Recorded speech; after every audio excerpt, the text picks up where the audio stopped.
আসসালামু আলাইকুম everyone. Accounting first paper test paper solving ক্লাসে তোমাদেরকে আরও একবার স্বাগত জানাচ্ছি। আমি মুফরাদ হাসান মুগ্ধ, বর্তমানে অধ্যয়নরত আছি ঢাকা বিশ্ববিদ্যালয়ের ম্যানেজমেন্ট অ্যান্ড ইনফরমেশন সিস্টেম ডিপার্টমেন্টে। তো এখন আমরা ঢাকা বোর্ড 2021 সালের কোয়েশ্চেনগুলো সলভ করব অ্যাকাউন্টিং ফার্স্ট পেপারের। তো চলো দেরি না করে আমরা কোয়েশ্চেন সলভিং করা শুরু করি। আচ্ছা, তো আমরা জানি প্রথমেই যে দুইটা কোয়েশ্চেন অ্যান্সার করতে হয় সেটা হচ্ছে আর্থিক বিবরণী থেকে।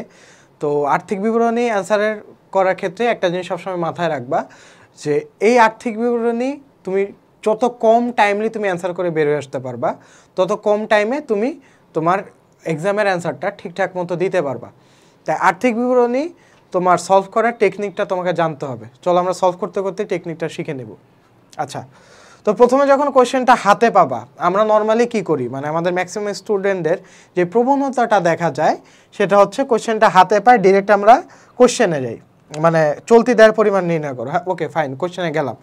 তো তারপর আমরা খুঁজি চলতি দায় কই আছে প্রদেয় হিসাব পাইলাম একটা চলতি দায়, তারপরে কই আছে চলতি দায় খুঁজি, আবার সমন্বয় যায়, আবার পুরোটা খুঁজি। তো এইভাবে হয় কি, তোমার টাইমটা কিল হয়। টাইম যেন কিল না হয় সেজন্য তোমাকে ছোট্ট একটা স্ট্র্যাটেজি মেনটেন করতে হবে। তোমাকে আগে হিসাবের খাতগুলা জানতে হবে, অর্থাৎ তুমি কি জিনিসটা বের করতেছো এই জিনিসটা জানতে হবে। তো আমরা নর্মালি জানি যে আমাদের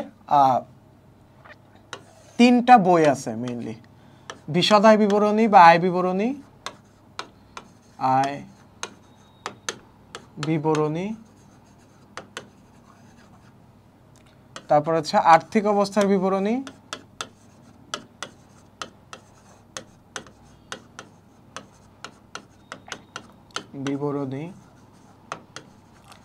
তারপর হচ্ছে মালিকানা সত্ত্ব বিবরণী।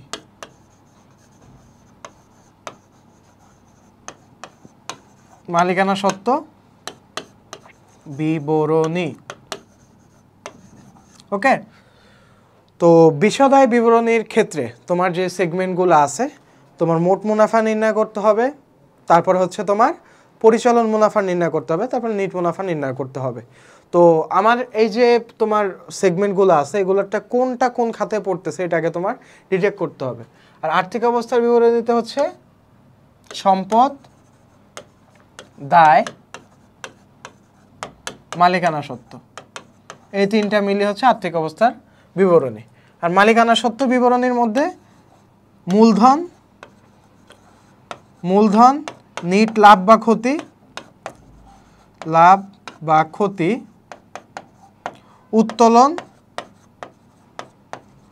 উত্তোলন, তারপর হচ্ছে সঞ্চিতি, সাধারণ সঞ্চিতি, এই কয়েকটা জিনিস হচ্ছে তোমার মূল মালিকানা সত্ত্ব বিবরণীতে আসে। তো তোমার হচ্ছে বিশদ আয় বিবরণীতে তুমি যখন বিশদ আয় বিবরণীর এন্ট্রিগুলো পাবা, তখন বিশদ আয় বিবরণীতে কোনটা কোন সেগমেন্টে পড়তেছে এটা সাথে সাথে লিখে ফেলবা। যেমন আমি যদি বলি হাতে নগদ কি, এটা একটা চলতি সম্পদ পাশে লিখে ফেলবা, চলতি সম্পদ। প্রাপ্য হিসাব কি, চলতি সম্পদ, লিখে ফেলবা। তারপর অফিস সরঞ্জাম কি, অফিস সরঞ্জাম হচ্ছে দীর্ঘমেয়াদী সম্পদ বা স্থায়ী সম্পদ, তুমি যেটাই লেখো না কেন 10 লিখলাম, দীর্ঘমেয়াদী সম্পদ। পুঞ্জীবিত অপচয় কি, অফিস সরঞ্জাম থেকে বাদ যায়, এটাও তোমার দীর্ঘমেয়াদী সম্পদ বা স্থায়ী সম্পদের মধ্যে যায়। প্রদেয় হিসাব কি, চলতি দায় দিলা। অনুপার্জিত সেবা আয় কি, এটাও তোমার চলতি দায় দিলা। মূলধন কি, মূলধন হচ্ছে তোমার মালিকানা সত্ত্ব বিবরণীর মধ্যে পড়ে, মশ দিলা। উত্তোলন কি, উত্তোলনও কিন্তু মালিকানা সত্ত্বের এন্ট্রি, মশ দিলা। সেবা আয় কি, সেবা আয় হচ্ছে তোমার আয় হয়, ঠিক আছে। সেবা আয় মানে এটা তোমার আয় হচ্ছে, এটা হচ্ছে পরিচালন আয়ের মধ্যে দিলা। তারপর হচ্ছে 10% বিনিয়োগ কি, তোমার সম্পদের মধ্যে পড়বে, স্থায়ী সম্পদ, ওকে। তারপর হচ্ছে তোমার সাধারণ খরচ হচ্ছে পরিচালন খরচের মধ্যে পড়বে। অগ্রিম বীমা যেহেতু চলতি সম্পদের মধ্যে পড়বে। সাপ্লাই যেহেতু দীর্ঘমেয়াদী সম্পদের মধ্যে পড়বে। আচ্ছা, এখানে সমন্বয়ের এন্ট্রি দুইভাবে থাকতে পারে, একটা হচ্ছে বক্সের মধ্যে থাকতে পারে বা এন্ট্রির সাথে থাকতে পারে, আর একটা হচ্ছে সমন্বয় থাকতে পারে। তো এই যে যেহেতু 10% বিনিয়োগ আছে, তাহলে বিনিয়োগের সুদ আসবে, তাহলে এটা স্টার্ট দিলা, বুঝবা যে এখানে তোমার সমন্বয়ের এন্ট্রি আছে।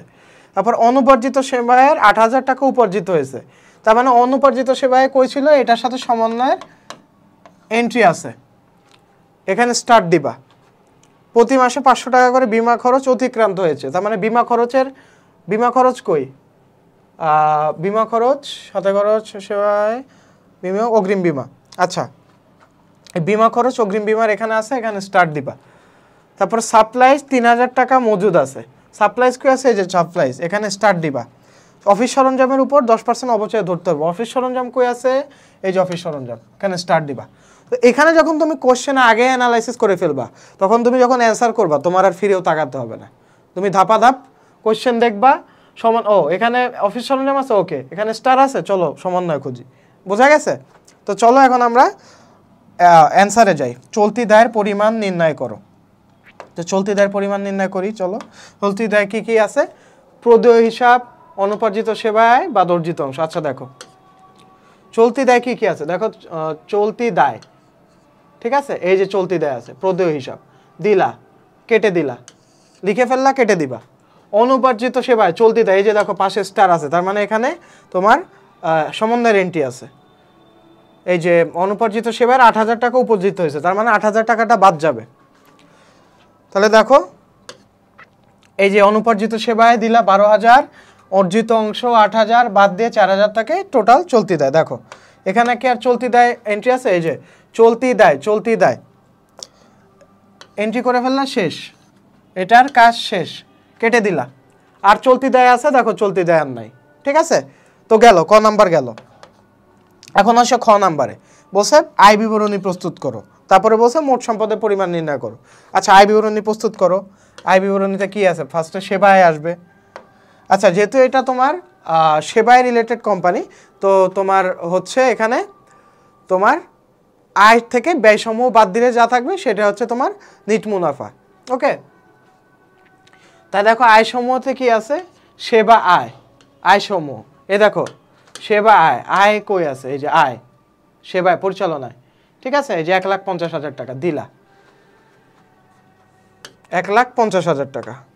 এটার সাথে যোগ হবে অর্জিত অংশ, ওই যে অর্জিত অংশ ছিল, যে অংশটা অর্জিত হয়েছে ওটা হচ্ছে অর্জিত অংশ। অর্জিত অংশটা তুমি যোগ দিলা ৮,০০০ টাকা। তাহলে দেখো ৮,০০০ টাকা কই আছে, এই যে ৮,০০০ টাকা উপার্জিত হয়েছে। আচ্ছা, তো ৮,০০০ টাকা যেহেতু উপার্জিত হয়েছে, এখান থেকে তোমার অর্জিত অংশটা বাদ দিছিলাম ৮,০০০ টাকা, এই অর্জিত অংশটা আবার সেবায়ের সাথে যোগ হবে, যেহেতু এটা সেবায়ের সাথে রিলেটেড, মানে যে অংশটা অর্জন করা হয়েছে। তারপরে বিনিয়োগের সুদ, বিনিয়োগ কি তোমার ডেবিট, ঠিক আছে। তারপর বিনিয়োগের সুদ কি হয়, ক্রেডিট। তো এটাও মোটায় আসবে, বিনিয়োগের সুদ 10%, এই যে তোমার স্টার্ট দেওয়া ছিল, কিন্তু এই যে 10% বিনিয়োগ, এটা সম্পদ, কিন্তু বিনিয়োগের সুদ, ডেবিটের সুদ, ক্রেডিট হয়, এটা আয় হবে, ঠিক আছে। এটা সেবায় দিতে পারো, আয়ের সাথে যোগ হবে, সেবায় না, এটা আয়ের অংশ হবে, ওকে। তো দিলা। তারপর ব্যয় কোনগুলো আছে খুঁজে খুঁজে বের করবা। সাধারণ খরচ আছে, বিমা খরচ 500-তে 12 দিয়ে গুণ দিছে, কারণ 500 বের হয়েছিল, এটা তোমার 1 মাসের। এই যে প্রতি মাসে 500 টাকা করে বিমা খরচ অতিক্রান্ত হয়েছে, প্রতি মাসে 500 টাকা করে বিমা খরচ অতিক্রান্ত হয়েছে, তার মানে 12 মাসে কত হবে, 500 গুণ 12, ঠিক আছে, 5 × 60, 6,000 টাকা হবে বিমা খরচ। এই যে 6,000 টাকা, 6,000 টাকা, বোঝা গেছে। এরপরে আসো সাপ্লাইজ খরচ। সাপ্লাইজ খরচের 10,000 টাকা ছিল, ওটা থেকে ব্যবহৃত সাপ্লাইজ তোমার 3,000 টাকা, সাপ্লাইজ খরচ 3,000 টাকা মজুদ আছে, তার মানে এটা ব্যবহৃত সাপ্লাইজ, এটা বাদ যাবে, তো অব্যবহৃতটা আসবে। এই যে 10,000 থেকে 3,000 বাদ গেল, থাকলো কত, অব্যবহৃত অংশ, অর্থাৎ 7,000 টাকা, বোঝা গেছে। তারপর অফিস সরঞ্জামের অবচয় 1,20,000-এর 10%, কত হয়, 12,000 টাকা, 12,000 টাকা। তো টোটাল যে ব্যয়ের অংশটা আসে, ব্যয়টা যোগ করবা, আয় থেকে ব্যয়সমূহ বাদ দিলে যা থাকে সেটাই হচ্ছে কি তোমার নিট আয়, নিট আয়, ওকে। তো আশা করি বিশদ বিবরণীটা তোমাদের বুঝে এসেছে। এখন হচ্ছে আমরা মোট সম্পদের পরিমাণ নির্ণয় করব। আচ্ছা, তো মোট সম্পদের পরিমাণ নির্ণয় করতে গেলে চলো দেখি, চলতি সম্পদ হাতে নগদ আছে, চলো হাতে নগদ দিছি কিনা দেখে আসি। এই যে হাতে নগদ আছে 30,000 টাকা। তারপর চলতি সম্পদ আর কি আছে, এই দেখো প্রাপ্য হিসাব আছে, চলতি সম্পদ 600 আছে, 80,000 টাকা প্রাপ্য হিসাব দিলাম, এই যে প্রাপ্য হিসাব দিলাম। তারপরে অনাদায়ী বিনিয়োগের সুদ, দেখো একটা জিনিস মনে রাখবা, বিনিয়োগের সুদ যদি তোমার বক্সের মধ্যে এন্ট্রি দেওয়া থাকে বিনিয়োগের সুদ, তার মানে তোমার পুরাটাই তোমার অনাদায়ী, মানে পুরাটাই তোমার বকেয়া। বিনিয়োগ ডেবিট, ডেবিট জেনে সুদ ক্রেডিট হয়, ঠিক আছে। আয়ের বকেয়া কি হয়, আয়ের বকেয়া কিন্তু চলতি সম্পদ হয়। তাই এই যে অনাদায়ী বিনিয়োগের সুদ যেটা আছে 4,000 টাকা, অনাদায়ী বিনিয়োগের সুদ, এই যে বিনিয়োগের কত 40,000, 40,000-এর 10% কত হয় তোমার 4,000। এই 4,000 যেটা থাকবে এটা টোটালি তোমার তোমার বকেয়া হবে, ঠিক আছে। অনাদায়ী বিনিয়োগের সুদ অর্থাৎ যেই বিনিয়োগের সুদটা আদায় হয়নি, এটা বকেয়া আছে, ঠিক আছে। আয়ের বকেয়া সম্পদ, আয়ের অগ্রিম দায় ক্রেডিট দিকে যায়, আর আয়ের বকেয়া সম্পদ। তা আয়ের বকেয়া যেহেতু সম্পদ, এই 4,000 টাকার পুরোটা কি চলে যাবে, চলতি সম্পদে চলে যাবে, বোঝা গেছে। এই যে চলতি সম্পদে চলে আসলো অনাদায়ী বিনিয়োগের সুদ। তারপর অগ্রিম বিমা, অগ্রিম বিমা হচ্ছে তোমার চলতি সম্পদ, অগ্রিম বিমা দিলাম। তারপরে বিমার যে অর্জিত অংশ ছিল, অর্জিত অংশটা বাদ হবে, 6,000 বাদ দিলাম, 2,000 থাকলো। তারপরে সাপ্লাইজ খরচ, সাপ্লাইজ খরচ যত ছিল এখানে দেখবে পাশে স্টার্ট দেওয়া ছিল, এই দেখো এই যে অগ্রিম বিমার পাশে স্টার্ট দেওয়া আছে, অগ্রিম বিমার অর্জিত অংশ তুমি বাদ দিলা, এই যে অতিক্রান্ত হয়েছে অর্জিত অংশ তুমি বাদ দিলা, বাদ দিয়ে ইয়া করলা চলতি সম্পদ। সাপ্লাইজ তোমার চলতি সম্পদ,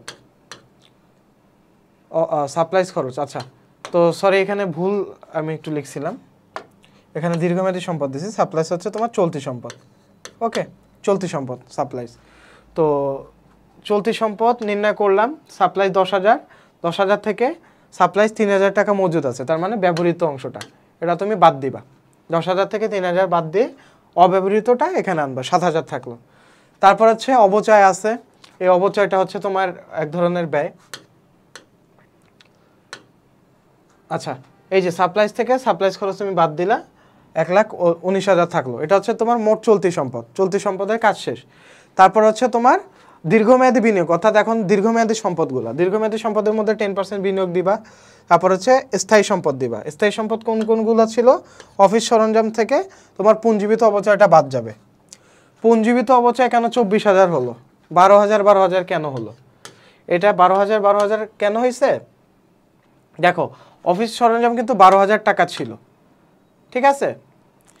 এখানে বলছে যে অফিস সরঞ্জামের উপর 10,000 টাকার অবচয় ধরতে হবে, অফিস সরঞ্জামের উপর 10,000 টাকার কী করে ধরতে হবে, অবচয় ধরতে হবে।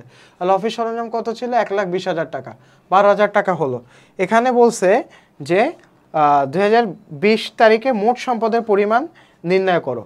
তো এই যে তোমার 12,000 টাকাটা, এই 12,000 টাকাটা তোমার পরবর্তী বছরের জন্য তোমার কি হবে, তোমার পুঞ্জীভূত অবচয়। তো এই জন্য তোমার 12,000 আর 12,000 কি হয়েছে, যোগ হয়েছে, টোটাল কত হাজার হয়, 24,000। তো এটা তুমি 1,20,000 থেকে বাদ দিবা, বাদ দিয়ে কত থাকে, 2,55,000। তো এটাই হচ্ছে তোমার মূলত অ্যান্সার, ওকে।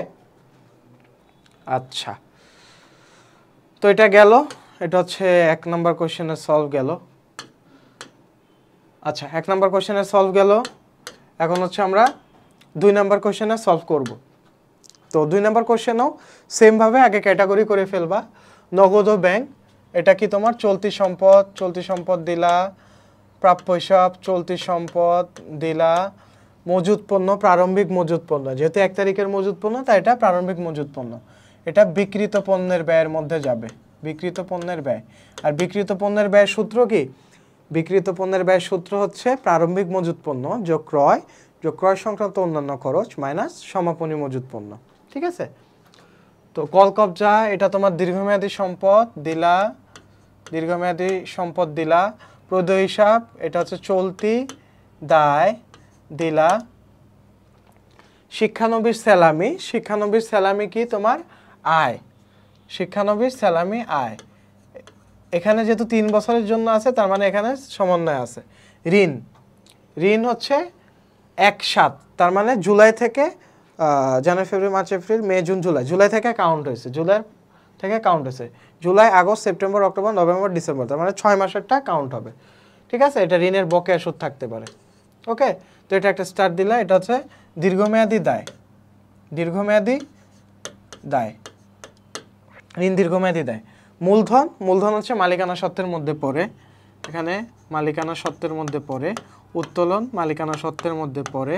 বিক্রয় আয়ের মধ্যে পড়ে, নিট আয়ের মধ্যে পড়ে। পণ্য ক্রয়, পণ্য ক্রয় হচ্ছে তোমার বিক্রিত পণ্যের ব্যয়ের মধ্যে পড়ে। তারপরে ভাড়া, ভাড়া হচ্ছে তোমার পরিচালন ব্যয়ের মধ্যে পড়ে। এখানে যেহেতু 10 মাসের দেওয়া আছে, তার মানে বকেয়া ভাড়া আসতে পারে। এখানে চলতি দায় আসতে পারে। বিজ্ঞাপন, এখানে হচ্ছে তোমার বিজ্ঞাপন তোমার পরিচালন ব্যয়, আর মজুরি বিক্রিত পণ্যের ব্যয়ের মধ্যে পড়ে। তো এইভাবে হচ্ছে তোমরা প্রথমে সেগমেন্টটা ভাগ করে ফেলবা। সেগমেন্টটা ভাগ করে ফেলে এখন যাবে সমন্বয়ের দিকে। সমাপনী মজুদ পণ্য এত টাকা মূল্যায়ন করা হয়েছে, যা অব্যবহৃত সাপ্লাইজের মধ্যে অন্তর্ভুক্ত আছে। তার মানে সাপ্লাইজ খরচটা কই আছে এখানে? শিক্ষানবী সালামি, আচ্ছা সাপ্লাইজের এখানে যেহেতু কোনো এন্ট্রি নেই, তার মানে সাপ্লাইজ খরচ এখানে আছে। তার সাপ্লাইজটা এখানে কি? চলতি সম্পদ, চলতি সম্পদ, তাহলে সাপ্লাইজ চলতি সম্পদ। তারপরে বিজ্ঞাপনের আর সমাপনী মজুদ পণ্যের মূল্যায়ন করা হয়েছে, যার এত টাকা সাপ্লাইজের মধ্যে অন্তর্ভুক্ত আছে। আর সমাপনী মজুদ পণ্যটা কিসের মধ্যে পড়ে? বিক্রিত পণ্যের ব্যয়ের মধ্যে পড়ে, বিক্রিত পণ্যের ব্যয়। তো এইভাবে 1 নম্বর এন্ট্রিটা তুমি কোন কোন জায়গায় যাবে লিখে ফেললা। সেমভাবে 2 নম্বর এন্ট্রি, বিজ্ঞাপনের উদ্দেশ্যে 1500 টাকা মূল্যে বিনামূল্যে ভোক্তাদের মাঝে বিতরণ করা হয়েছে। বিনামূল্যে কি বিতরণ করা হয়েছে? পণ্য বিতরণ করা হয়েছে। তার মানে এটা ক্রয় থেকে বাদ যাবে। ক্রয় হিসাব কই আছে? আচ্ছা এখানে স্টার্ট দিয়ে রাখলা, পণ্য থেকে বাদ যাবে। আবার বিজ্ঞাপন কই আছে? এখানে স্টার্ট দিয়ে রাখলা। তার মানে এই দুইটা জায়গায় ইফেক্ট ফেলতে পারে।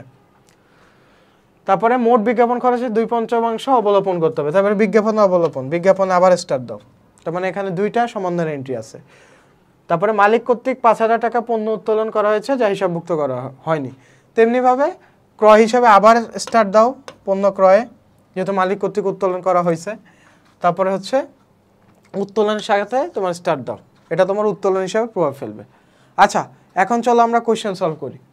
তো ক নম্বরে কি বলা আছে দেখো, বিলম্বিত বিজ্ঞাপনের পরিমাণ নির্ণয় করো, মোট মুনাফা নির্ণয় করো, আর দায় ও মালিকানা সত্ত্ব নির্ণয় করো। তা চলো প্রথমে বিলম্বিত বিজ্ঞাপনের পরিমাণটা আমরা নির্ণয় করি। আচ্ছা তো বিলম্বিত বিজ্ঞাপনের পরিমাণ আমরা কিভাবে নির্ণয় করব? বিজ্ঞাপনটা দিব সাথে, দেখো বিলম্বিত বিজ্ঞাপন, বিজ্ঞাপন খরচ কত ছিল? বিজ্ঞাপনটা খরচ ছিল 38,500 টাকা দিলাম। তারপরে সমন্বয় আসি, দেখো কি বলা হয়েছে যে মোট বিজ্ঞাপনে খরচে 2/5 অবলোপন করতে হবে। তার মানে অবলোপন করতে হবে, ঠিক আছে? অবলোপন করার আগে বিজ্ঞাপন থেকে যে পণ্য বিতরণ করছিল, তো এই জিনিসটাকে বাদ দিয়ে রাখতে হবে। দেখো আগে ভালো মতো খেয়াল করে দেখো, এখানে বিজ্ঞাপনে কিন্তু 2টা স্টার আছে, তার মানে বিজ্ঞাপনে 2টা সমন্বয়। তাহলে বিজ্ঞাপনে আগের সমন্বয় কি ছিল? আগের সমন্বয় ছিল বিনামূল্যে পণ্য ভোক্তাদের মাধ্যমে বিতরণ, 1500 টাকা তোমার বাদ দিতে হবে। 1500 টাকা তুমি বাদ দিলা, এই যে 1500 বাদ দিলা। আবার এটার উপর তোমার অবলোপন ধরতে হবে, ঠিক আছে? অবলোপন বাদ দিলে যেটা থাকবে সেটাই হবে বিলম্বিত বিজ্ঞাপন। তাহলে অবলোপন কত? 2/5, 2/5 যেহেতু বলছে, 2/5 যেহেতু বলছে, তাই 2/5 হবে। তাহলে 40,000-এর 2/5 কত হয়? 16,000। তাহলে 40,000 থেকে 16,000 বাদ দিলে 24,000 থাকে। যে 24,000টা থাকে এটাই হচ্ছে তোমার বিলম্বিত বিজ্ঞাপন। ওকে, তো আশা করি ক নাম্বার ক্লিয়ার তোমাদের। এখন খ নাম্বার আসি, মোট মুনাফা নির্ণয় করো। তাহলে আমরা জানি মোট মুনাফা নির্ণয় সূত্র কি? নিট বিক্রয়, নিট বিক্রয় থেকে বিক্রিত পণ্যের ব্যয় বাদ দিলে যা থাকে সেটা হচ্ছে মোট মুনাফা। তাহলে চলো দেখে আসি কি করছে। পণ্য বিক্রয়, এই যে পণ্য বিক্রয় দিলাম, পণ্য বিক্রয় কিসের মধ্যে পড়ে? নিট বিক্রয়ের মধ্যে পড়ে। এই যে নিট বিক্রয় কই আছে? পণ্য বিক্রয়, এই যে আয়, আয় দিয়ে রাখছি। এখানে তুমি নিট বিক্রয় দিতে পারো, নিট বিক্রয়, নিট বিক্রয় এটার মধ্যে দিতে পারো। পণ্য বিক্রয় তুমি দিলা, দিয়ে কেটে দিবা। নিট বিক্রয়ের আর কোনো এন্ট্রি আছে? আর কোনো এন্ট্রি নেই, তাহলে নিট বিক্রয় দিয়ে কেটে দিলা, ঠিক আছে? তারপর হচ্ছে তোমার বিক্রিত পণ্যের ব্যয় বাদ দিতে হবে। তো বিক্রিত পণ্যের ব্যয়ের সূত্র কি? প্রারম্ভিক মজুদ পণ্য যোগ ক্রয় সংক্রান্ত অন্যান্য খরচ মাইনাস সমাপনী মজুদ পণ্য। তো প্রারম্ভিক মজুদ পণ্য দিলাম, ক্রয় থেকে পণ্য বিতরণ বাদ যাবে, যেহেতু ক্রয় তোমার সমন্বয় ছিল। এই যে প্রারম্ভিক মজুত পণ্য বিক্রিত পণ্যের ব্যয় দিলাম, তারপরে ক্রয় খুঁজবো, ক্রয় করে আছে, এই যে ক্রয় আছে, এখানে তোমার ক্রয়ের থেকে পণ্য বিতরণ 1,80,000 থেকে পণ্য বিতরণ তোমার বাদ যাবে। এই যে 1,80,000 থেকে পণ্য বিতরণ বাদ গেল, 1,500 টাকা পণ্য বিতরণ বাদ দিলাম। তারপর আবার পণ্য উত্তোলন ছিল, এই জন্য দেখো 2টা স্টার দেওয়া, ক্রয় 2টা স্টার দেওয়া না, এই যে 2টা স্টার দেওয়া, একটা হচ্ছে পণ্য বিতরণ আর একটা হচ্ছে উত্তোলন। তো এই দুইটাই তোমার বাদ দিতে হবে ক্রয় থেকে। এই দেখো ক্রয় থেকে পণ্য বিতরণ বাদ দিলাম, পণ্য উত্তোলন বাদ দিলাম, কত আসে নিট ক্রয়? 1,73,500 টাকা আসে। নিট ক্রয় কত আসে? 1,73,500। তারপর আবার চলো বিক্রিত পণ্যের ব্যয়ের আরও সেগমেন্ট খুঁজি, কই কই আছে। তাহলে বিক্রিত পণ্যের ব্যয় এটা শেষ করলাম, মজুত পণ্যের কাজ শেষ, ক্রস দিয়ে দিলাম, ক্রয়ের কাজ শেষ, বিক্রিত পণ্যের ব্যয় ক্রস দিয়ে দিলাম। তারপর দেখো মজুরি আছে, বিক্রিত পণ্যের ব্যয় কি আছে? মজুরি আছে, বিক্রিত পণ্যের ব্যয়। তাহলে বিক্রিত পণ্যের ব্যয় মজুরি এন্ট্রি নাও, এই যে মজুরি দিলাম। তারপরে কি আছে? সমাপনী মজুত পণ্য, এই যে বিক্রিত পণ্যের ব্যয় 21,500, এর মধ্যে আবার অব্যবহৃত সাপ্লাইস অন্তর্ভুক্ত আছে, তো এটা বাদ দিতে হবে যেহেতু অন্তর্ভুক্ত আছে। তাহলে 21,500 থেকে অব্যবহৃত সাপ্লাইস আবার বাদ যাবে। তাহলে দেখো এই যে 21,500 থেকে অব্যবহৃত সাপ্লাইস বাদ গেছে, অর্থাৎ বিক্রিত পণ্যের ব্যয়ে যে যে তোমার সমাপনী মজুত পণ্যটা থাকে সেটা হচ্ছে তোমার ব্যবহৃত সমাপনী মজুত পণ্য। তো এর মধ্যে যেহেতু অব্যবহৃত সাপ্লাইস ইনক্লুডেড আছে, এটা বাদ দিয়ে যতটুক থাকবে সেটা হচ্ছে সমাপনী মজুত পণ্যের মূল্য। তাহলে সমাপনী মজুত পণ্যের মূল্য কত থাকলো? 21,500 থেকে 1,500 বাদ দিলাম, বাদ দিয়ে কত থাকে? 20,000 টাকা। 20,000 টাকা তোমার এখান থেকে মাইনাস হবে, তোমার নিট ক্রয় থেকে মাইনাস হবে। মাইনাস হলে কত থাকে? তোমার মোট মুনাফা 94,000 টাকা। তাহলে পণ্য বিক্রয় থেকে আমরা বিক্রিত পণ্যের ব্যয় বাদ দিলাম, বিক্রিত পণ্যের ব্যয় 1,81,000 টাকা, তো বাদ দিলে কত থাকে? 94,000 টাকা। আশা করি ক্লিয়ার তোমাদের মোট মুনাফা। এখন বলছিল যে আর্থিক বিবরণীর তোমার মোট চলতি দায় নির্ণয় করতে বলছিল। কি নির্ণয় করতে বলছিল? মোট চলতি দায় নির্ণয় করতে বলছিল, আর হয়তোবা তোমার নগদ প্রদান জাবেদা নির্ণয় করতে বলছিল। ওকে, চলো কোশ্চেনটা আবার পড়ি। আচ্ছা, তো এখানে বলছিল যে 2020 সালে 31 ডিসেম্বর তারিখের দায় ও মালিকানা সত্ত্বের পরিমাণ নির্ণয় করো। আচ্ছা, তো দায় ও মালিকানা সত্ত্বের পরিমাণ নির্ণয় করতে বলছে, নগদ প্রদান এখানে হবে না, দায় ও মালিকানা সত্ত্বের পরিমাণ নির্ণয় করতে হয়েছে। তাহলে দায় কোনটা? চলতি দায় আগে দিব, তা এই যে চলতি দায় আছে, চলতি দায়ের এন্ট্রি আছে, এখানে স্টার আছে, তার মানে এখানে তোমার সমন্বয় আছে চলতি দায়। তারপর হচ্ছে তোমার দীর্ঘমেয়াদী দায় খুঁজবো, ঠিক আছে। তারপর হচ্ছে মালিকানা সত্ত্ব খুঁজবো, অর্থাৎ মশার উপাদানগুলো খুঁজবো। তো এখানে চলো দেখে নিই কি আছে।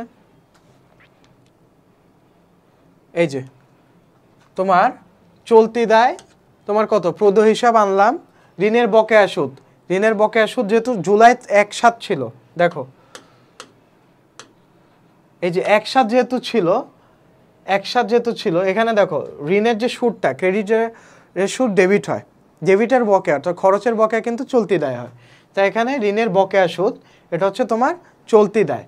তো এখানে 1/7/2020 যেহেতু ছিল, তার মানে 6 মাসের ঋণের বকেয়া সুদটা কাউন্ট হবে, অর্থাৎ 6 মাসের ঋণের সুদটা তোমার বাকি আছে। ওকে, তাই তোমার এখানে 6 মাসে 6/12 দিছে, 20,000 10%, 6/12। তারপরে বকেয়া ভাড়া, বকেয়া ভাড়া চলো কি আছে? বকেয়া ভাড়া, আচ্ছা, তো এখানে ভাড়া কত ছিল? 10 মাসের, তার মানে কি 2 মাসের ভাড়া বকেয়া আছে। তো 2 মাসের ভাড়া যেহেতু বকেয়া আছে, 10,000 গুণ 2 ভাগ তোমার 10, তো যেটা থাকবে ওইটা হচ্ছে তোমার বকেয়া ভাড়া। ওকে, তো দেখো এখানে এটাই করছে যে যেটা বকেয়া আছে সেটা এখানে গুণ দিছে আর টোটাল মাসের সংখ্যাতে ভাগ দিছে।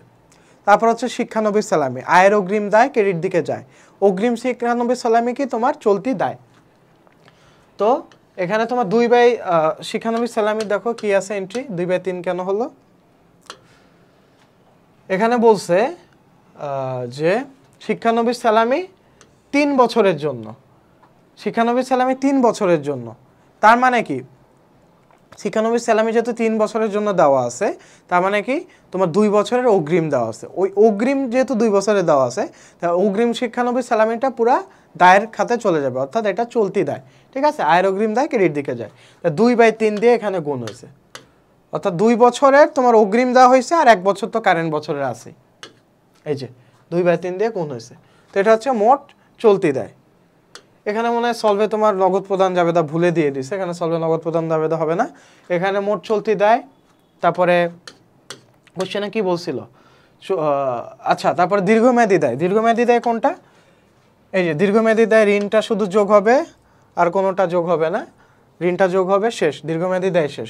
তারপর হচ্ছে মালিকানা সত্ত্ব নির্ণয় করবা। মালিকানা সত্ত্ব কি কি আছে দেখো, মালিকানা সত্ত্বের ঋণটি এই যে মূলধন, মূলধনের সাথে তোমার নিট লাভ যোগ করবা, এই যে নিট মুনাফা ৬৭,০০০ টাকা ধরে, এখানে ৬৭,০০০ দেওয়া আছে, মূলধনের সাথে ৬৭,০০০ টাকা যোগ করবা, যোগ করে তুমি উত্তোলন বাদ দিবা, উত্তোলন বাদ দিবা, ঠিক আছে, উত্তোলন বাদ দিবা।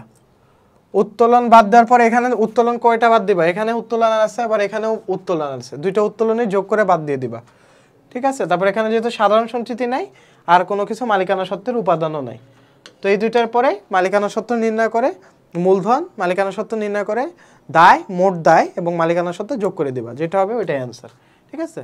মোট দায় ও মালিকানা সত্ত্বের পরিমাণ নির্ণয় করা হলো। তো এটা গেল 2 নাম্বার, ঠিক আছে। তো এখন হচ্ছে আমরা 3 নাম্বার কোশ্চেনটা সলভ করব। তো 3 নাম্বার হচ্ছে নর্মালি তোমার জাবেদা খতিয়ান ওই চ্যাপ্টারটা থেকে আসছে, জাবেদা খতিয়ান। তো নর্মালি এখানে বলা হয়েছে যে প্রারম্ভিক মূলধনের পরিমাণ নির্ণয় করো, তারপরে জাবেদা দাখিলা দাও, তারপরে লেনদেনগুলো ট্যাবুলার ছকে হিসাব সমীকরণের প্রভাব দেখাও। অর্থাৎ এখানে লেনদেন, তারপর হচ্ছে জাবেদা, তারপরে খতিয়ান, এই চ্যাপ্টারটা থেকে মূলত আসছে, অর্থাৎ সেকেন্ড চ্যাপ্টারটা মোস্ট প্রবাবলি, ঠিক আছে। তো সেকেন্ড চ্যাপ্টারটা থেকে আসছে। তো এখন হচ্ছে আমরা প্রারম্ভিক মূলধনের পরিমাণ নির্ণয় করো, কত হবে, প্রারম্ভিক মূলধন কত ছিল, এখানে বলা আছে যে 50,000 টাকা নগদ, তারপরে 30,000 টাকা যন্ত্রপাতি এবং ঋণ নিয়ে আরম্ভ করেন, তার মানে প্রারম্ভিক যা আছে ওইটাই হচ্ছে তোমার মূলধন। তাহলে চলো নির্ণয় করি। আচ্ছা, এই যে নগদ, ব্যাংক, যন্ত্রপাতি, তিনটা যোগ করলাম, তারপরে তোমার প্রারম্ভিক মূলধনে কি বাদ যায়, তোমার সম্পদ থেকে তোমার দায়টা বাদ যায়, প্রারম্ভিক সম্পদ মাইনাস প্রারম্ভিক দায়, এটা হচ্ছে প্রারম্ভিক মূলধনের সূত্র। বাদ ব্যাংক ঋণ, ব্যাংক ঋণ একটা দায় না, এই জন্য ব্যাংক ঋণটা বাদ গেছে 20,000 টাকা, ঠিক আছে। টোটাল প্রারম্ভিক মূল্য কত, 80,000 টাকা। তাহলে দেখো নগদ ছিল 50,000, নগদ 50,000, এটা সম্পদ, যন্ত্রপাতি সম্পদ, ব্যাংক সম্পদ, সম্পদগুলো যোগ হয়েছে প্রারম্ভিক সম্পদ।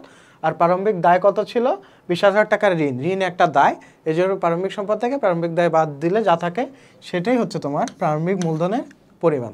আশা করি বুঝতে পেরেছো। এখন হচ্ছে লেনদেনগুলো জাবেদা দাখিলা দাও, জাবেদা দাখিলা দাও। 8 তারিখের লেনদেনে কি বলা আছে, 8 তারিখের লেনদেনে বলা আছে যে একজন মক্কেলকে 25,000 টাকা সেবা প্রদান করে 15,000 টাকা পাওয়া গেল। 15,000 টাকা পাইছি, কত টাকা সেবা প্রদান করছিলাম, 25,000, পাইছি কত, 15,000। যে টাকাটা পাইছি ওটা নগদান হিসাব ডেবিট হবে, নগদান হিসাব ডেবিট হবে। তার মানে আরো কত টাকা পাবো, আরো 10,000 টাকা পাবো। তো এই 10,000 টাকা হচ্ছে প্রাপ্য হিসাব, অর্থাৎ আমি দেনাদার, এখানে প্রাপ্য হিসাব ডেবিট বা দেনাদার হিসাব ডেবিট দিতে পারো, দেনাদার ডেবিট দিতে পারো। আর টোটাল সেবা আয়, মানে টোটাল আমার যে আয়টা হবে, নগদে যতটুক পাইছি আর আমি যতটুক পাবো, টোটাল সেবা এটা হচ্ছে 25,000 টাকা ক্রেডিট হবে। বোঝা গেছে, এই যে নগদেও ধারে সেবা দেওয়া হলো, নগদে কত টাকা পাইছি আর ধারে আর আমি কত টাকা পাবো সামনে, এটাই হচ্ছে তোমার এন্ট্রিটা। তারপরে জানুয়ারি 15 তারিখের এন্ট্রি কি আছে চলো দেখি।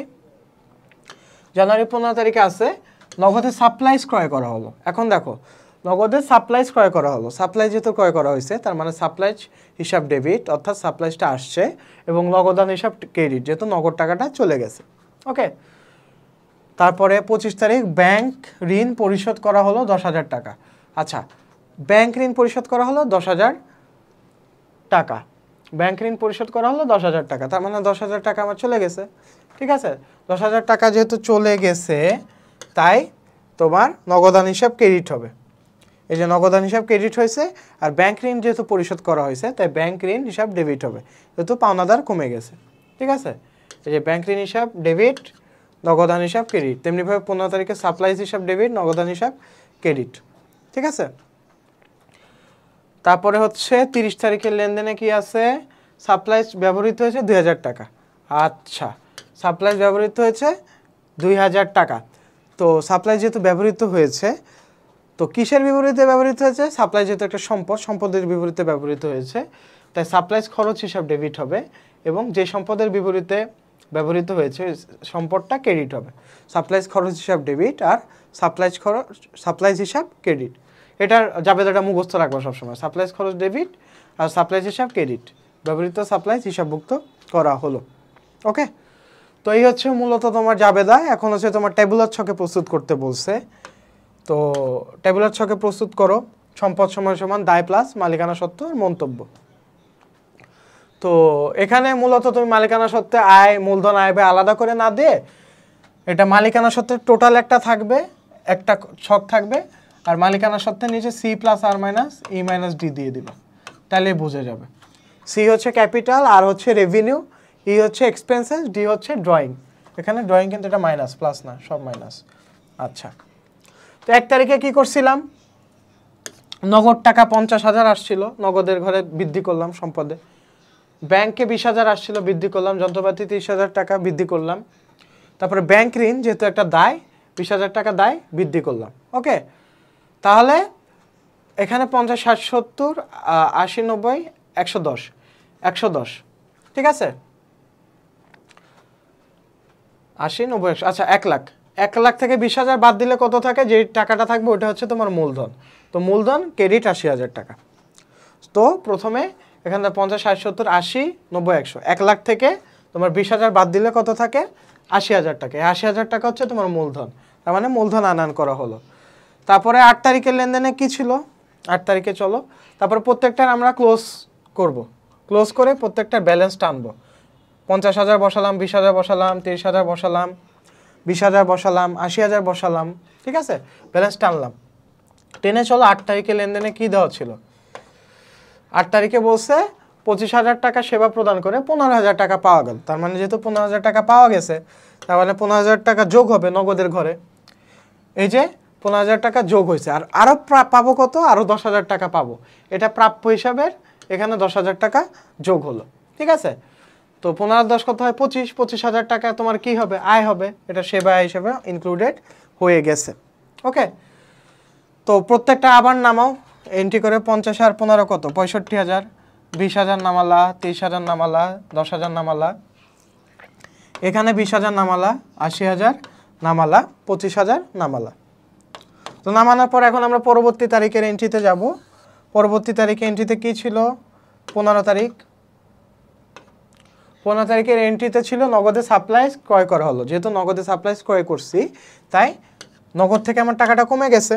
তো যেহেতু নগদ থেকে কমে গেছে, তাই 5,000 টাকা আমার মাইনাস গেল। এবং সাপ্লাইজ যেহেতু 5,000 টাকা যোগ হয়েছে, অর্থাৎ সাপ্লাইজ হিসাব যেহেতু ডেবিট হয়েছে, তাই এখানে সাপ্লাইজে 5,000 টাকা আনলাম। অর্থাৎ একটা সম্পদ কমছে আর একটা সম্পদ বাড়ছে। এখানে তোমার মালিকানা সত্ত্ব দায়ে কোনো প্রভাব পড়েনি। টেনে দিলা, ক্লোজ করলা, 60,000 আনলা, ব্যালেন্স আনলা, ব্যালেন্স আনলা, ব্যালেন্স আনলা, ব্যালেন্স আনলা, এখানেও ব্যালেন্স আনলা, সব ব্যালেন্সগুলো আনবা। আনার পরে 25 তারিখে কি এন্ট্রি ছিল, 25 তারিখে ছিল তোমার ব্যাংক ঋণ পরিশোধ করা হলো 10,000 টাকা। আচ্ছা, ব্যাংক ঋণ যেহেতু 10,000 টাকা পরিশোধ করা হয়েছে, তাই তোমার 10,000 টাকা তোমার নগদ থেকে চলে গেছে। এই যে নগদ থেকে চলে গেল, আর ব্যাংক ঋণ তার মানে দায়ও কমছে। এই যে দায় 10,000 টাকা কমছে। তো বাকিগুলা তুমি ব্যালেন্স আনলা, ব্যালেন্স আনলা সবগুলা, তারপরে সম্পদগুলো যোগ করে দিবা, দায় মালিকানার সাথে যোগ করে দিবা। যোগ করে এখানে দুইটা ঘর টেনে ক্লোজ করে দিবা। বোঝা গেছে? খুব ইজি এই অঙ্কটা, আশা করি তোমরা বুঝতে পেরেছো। এখন আমরা পরবর্তী ম্যাথে যাব, সলভ করব পরবর্তী ম্যাথটা। আচ্ছা, এখন আমরা হচ্ছে 4 নাম্বার ম্যাথটা দেখব। 4 নাম্বার ম্যাথটা সলভ করব। 4 নাম্বার ম্যাথে কি আছে, নগদান বই। এটা হচ্ছে নগদান বইয়ের চ্যাপ্টার থেকে আসছে, নগদান বহি, এই চ্যাপ্টারটা থেকে আসে নগদান বই। তো চলো প্রথমে কি বলা আছে, যে ব্যবসা নগদ উদ্ধৃত ছিল 50,000, ব্যাংক জমার উদ্বৃত্ত ছিল 40,000 টাকা। তারপরে এন্ট্রিগুলো দেখি কি বলা আছে, যে নগদে 12,000 টাকা চেক, 12,000 টাকার এবং চেকে 5,000 টাকা পণ্য ক্রয়, আচ্ছা, অর্থাৎ পণ্য ক্রয় করছে। তারপর ব্যক্তিগত প্রয়োজনে ব্যাংক থেকে উত্তোলন, তার মানে ব্যাংক থেকে টাকা উত্তোলন করছে, ব্যাংক থেকে টাকা কমছে। একজন দেনাদারের কাছ থেকে পাওনা 16,000 টাকার পূর্ণ নিষ্পত্তিতে 15,600 টাকার একটি চেক পাচ্ছি, তার মানে বার্তাটা দিছি, প্রদত্ত বার্তা, এটা কি প্রদত্ত বার্তা। তারপর হচ্ছে নগদে দেনা পরিশোধ, দেনা পরিশোধ করা হয়েছে। দেনা মানে কি? দেনা মানে কিন্তু পাওনা, দেনা মানে কিন্তু পাওনা, ঠিক আছে, অর্থাৎ তুমি পাওনাদার, পাওনাদারকে পরিশোধ করছো। 15 তারিখে চেকটি প্রত্যাখ্যাত করা হলো, অর্থাৎ এই চেকটা প্রত্যাখ্যান হয়েছে। তারপরে ব্যবসায় স্থায়ী সম্পদের অবচয় ধার্য করা হলো। তো চলো এখন আমরা ইয়াতে যাই, তোমার অঙ্কে যাই। অনগদ লেনদেনের পরিমাণ নির্ণয় করো, অর্থাৎ যেই লেনদেনগুলোর মধ্যে নগদের কোনো ট্রানজাকশন হয়নি সেটা হচ্ছে অনগদ লেনদেন। অনগদ লেনদেন কোনটা কোনটা? একটা হচ্ছে প্রদত্ত বার্তা আর একটা হচ্ছে অবচয়। এখন প্রদত্ত বার্তা কত, টোটাল যে টাকাটা ছিল এবং কত টাকা পাইছে, পূর্ণ নিষ্পত্তিতে কত টাকা পাইছে। দেখো 16,000 থেকে পূর্ণ নিষ্পত্তিতে 15,600 বাদ যাবে, তো বাদ দিলে যত থাকবে ওইটা হচ্ছে প্রদত্ত বার্তা। তো প্রদত্ত বার্তা একটা অনগদ লেনদেন, তো এটা হচ্ছে অনগদ লেনদেন। দিলা 16,000 থেকে 15,600 বাদ দিলে 400 থাকে, এটা হচ্ছে অনগদ লেনদেন।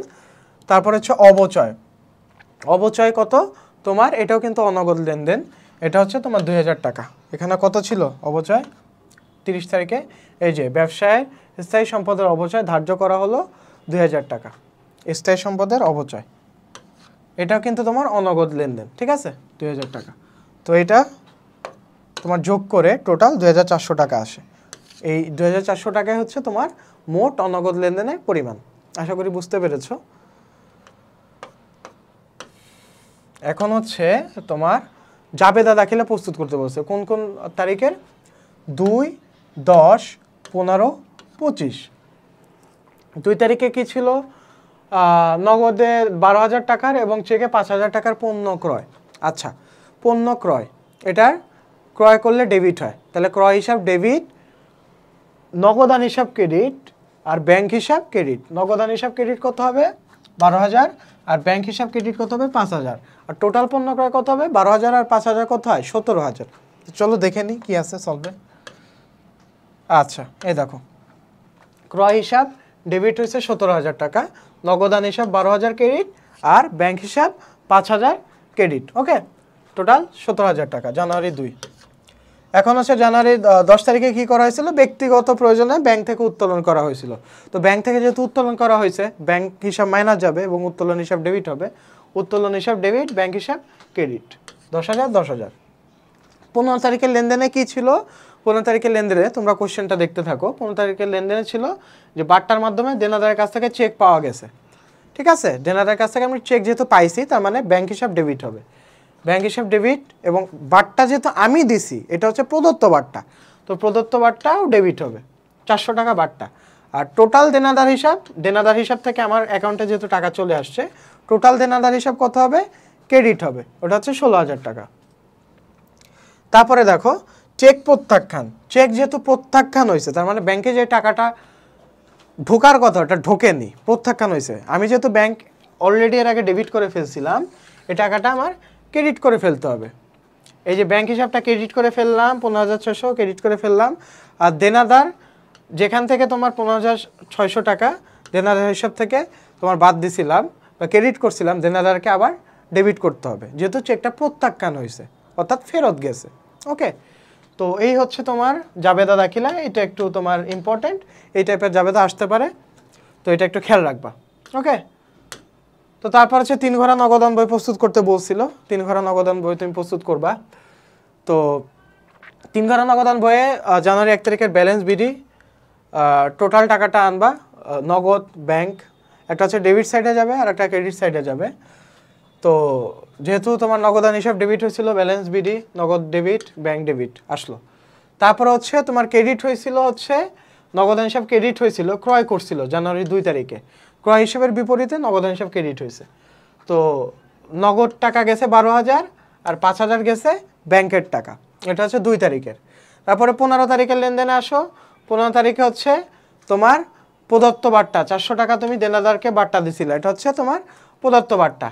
এবং 15,600 টাকা তোমার ব্যাংকে ইন হয়েছিল, এটা হচ্ছে তোমার ব্যাংক হিসাব ডেবিট হয়েছে।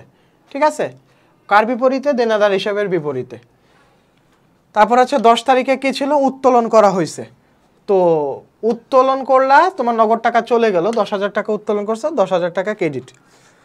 ঠিক আছে, তারপর 15 তারিখ গেলাও, তারপরে 20 তারিখ, 20 তারিখে কি? নগদান ক্রেডিট হয়েছে। নগদান কীভাবে ক্রেডিট হয়েছে? পাওনাদারকে সে পরিশোধ করছে। পাওনাদারকে কত পরিশোধ করছে? নগদে পরিশোধ করছে, 8,000 টাকা পাওনাদার গেল। তো ক্লোজ টেনে দিলা। তারপর হচ্ছে আবার 25 তারিখে তোমার 25 তারিখে এন্ট্রিটা কি ছিল? আচ্ছা, প্রাপ্ত চেকটা প্রত্যাখ্যাত হয়েছে। 25 তারিখে তোমার প্রাপ্ত চেক প্রত্যাখ্যাত হয়েছে। তো প্রত্যাখ্যাত যেহেতু হয়েছে, তাই তোমার কমে গেছে। কিন্তু 25 তারিখে তোমার এই যে ব্যাংক হিসাবের 15,600 টাকা তোমার কমে গেছে। কিসের বিপরীতে কমে গেছে? দেনাদার হিসাবের বিপরীতে কমে গেছে। তো 25 তারিখ দিলা। তো ডেবিট ক্রেডিটের সব এন্ট্রি তোমার এন্ট্রি করা শেষ। এখন 31 তারিখে ব্যালেন্স সিডি তুমি নির্ণয় করবা। 50,000, 55,600, 50,000, 55,600 যোগ করে দেখবা যে এখানে ব্যালেন্স সিডি, এখান থেকে মাইনাস দিবা 50,000 থেকে 12,000 আর 8,000 কত? 20,000। 50,000 থেকে 20,000 বাদ দিলে কত থাকে? 30,000। এই 30,000 ব্যালেন্স সিডি। আর 55,600 থেকে তোমার 15,600 বাদ দিলে 25,000 থাকে। 25,000 তোমার ব্যালেন্স সিডি। এই ব্যালেন্স সিডিটা 31 তারিখের আবার পরবর্তী মাসের ব্যালেন্স বিডি হয়ে যাবে। তো এটা হচ্ছে 30,000, এটা 25,000। তো এটাই হচ্ছে ছিল তোমার 3 ঘোড়া নগদান বই। আশা করি তোমরা বুঝতে পেরেছো ম্যাথটা। বোঝা গেছে? আচ্ছা, এখন হচ্ছে আমরা নগদ প্রাপ্তি জাবেদা, নগদ প্রদান জাবেদা তৈরি করব এবং বাট্টার পরিমাণ নির্ণয় করব। এটা হচ্ছে তোমার নগদান বই থেকেই কোশ্চেনটা আসছে। ঠিক আছে, নগদান বই, নগদান বই থেকে কোশ্চেনটা আসছে। আচ্ছা, তো চলো এখানে কি বলা আছে তোমার? জুলাই 1 তারিখে বলা আছে যে 1,50,000 টাকা নিয়ে ব্যবসায় বিনিয়োগ করা হলো। তারপরে পাওনাদার রহমান ট্রেডার্সকে 6,000 টাকার পূর্ণ নিষ্পত্তিতে 5,400 টাকা প্রদান করা হলো। 5,400 টাকা প্রদান করা হলো, তার মানে এখানে প্রাপ্ত বাট্টা। প্রাপ্ত বাট্টাটা কি? আমরা টাকাটা পাইছি, বাট্টাটা আমরা পাইছি। ঠিক আছে, ওদের দেওয়ার কথা ছিল কত? 6,000 টাকা, কিন্তু আমরা দিছি কত? 5,400 টাকা। যে 600 টাকাটা ডিসকাউন্ট পাইছি, এটাকে বলা হয় প্রাপ্ত বাট্টা। ঠিক আছে, নগদে পণ্য ক্রয় করলাম আলমের কাছ থেকে, নগদে পণ্য বিক্রয় 20,000 টাকা। এখানে নগদ কথাটা উল্লেখ করা আছে, তার মানে নগদে ইম্প্যাক্ট পড়বে। কিন্তু নগদ কথাটা যদি উল্লেখ না থাকতো, আলমের কাছে বিক্রয়, তাহলে এটা বুঝতাম এটা ধারে বিক্রয়। ঠিক আছে, এটা মাথায় রাখবা।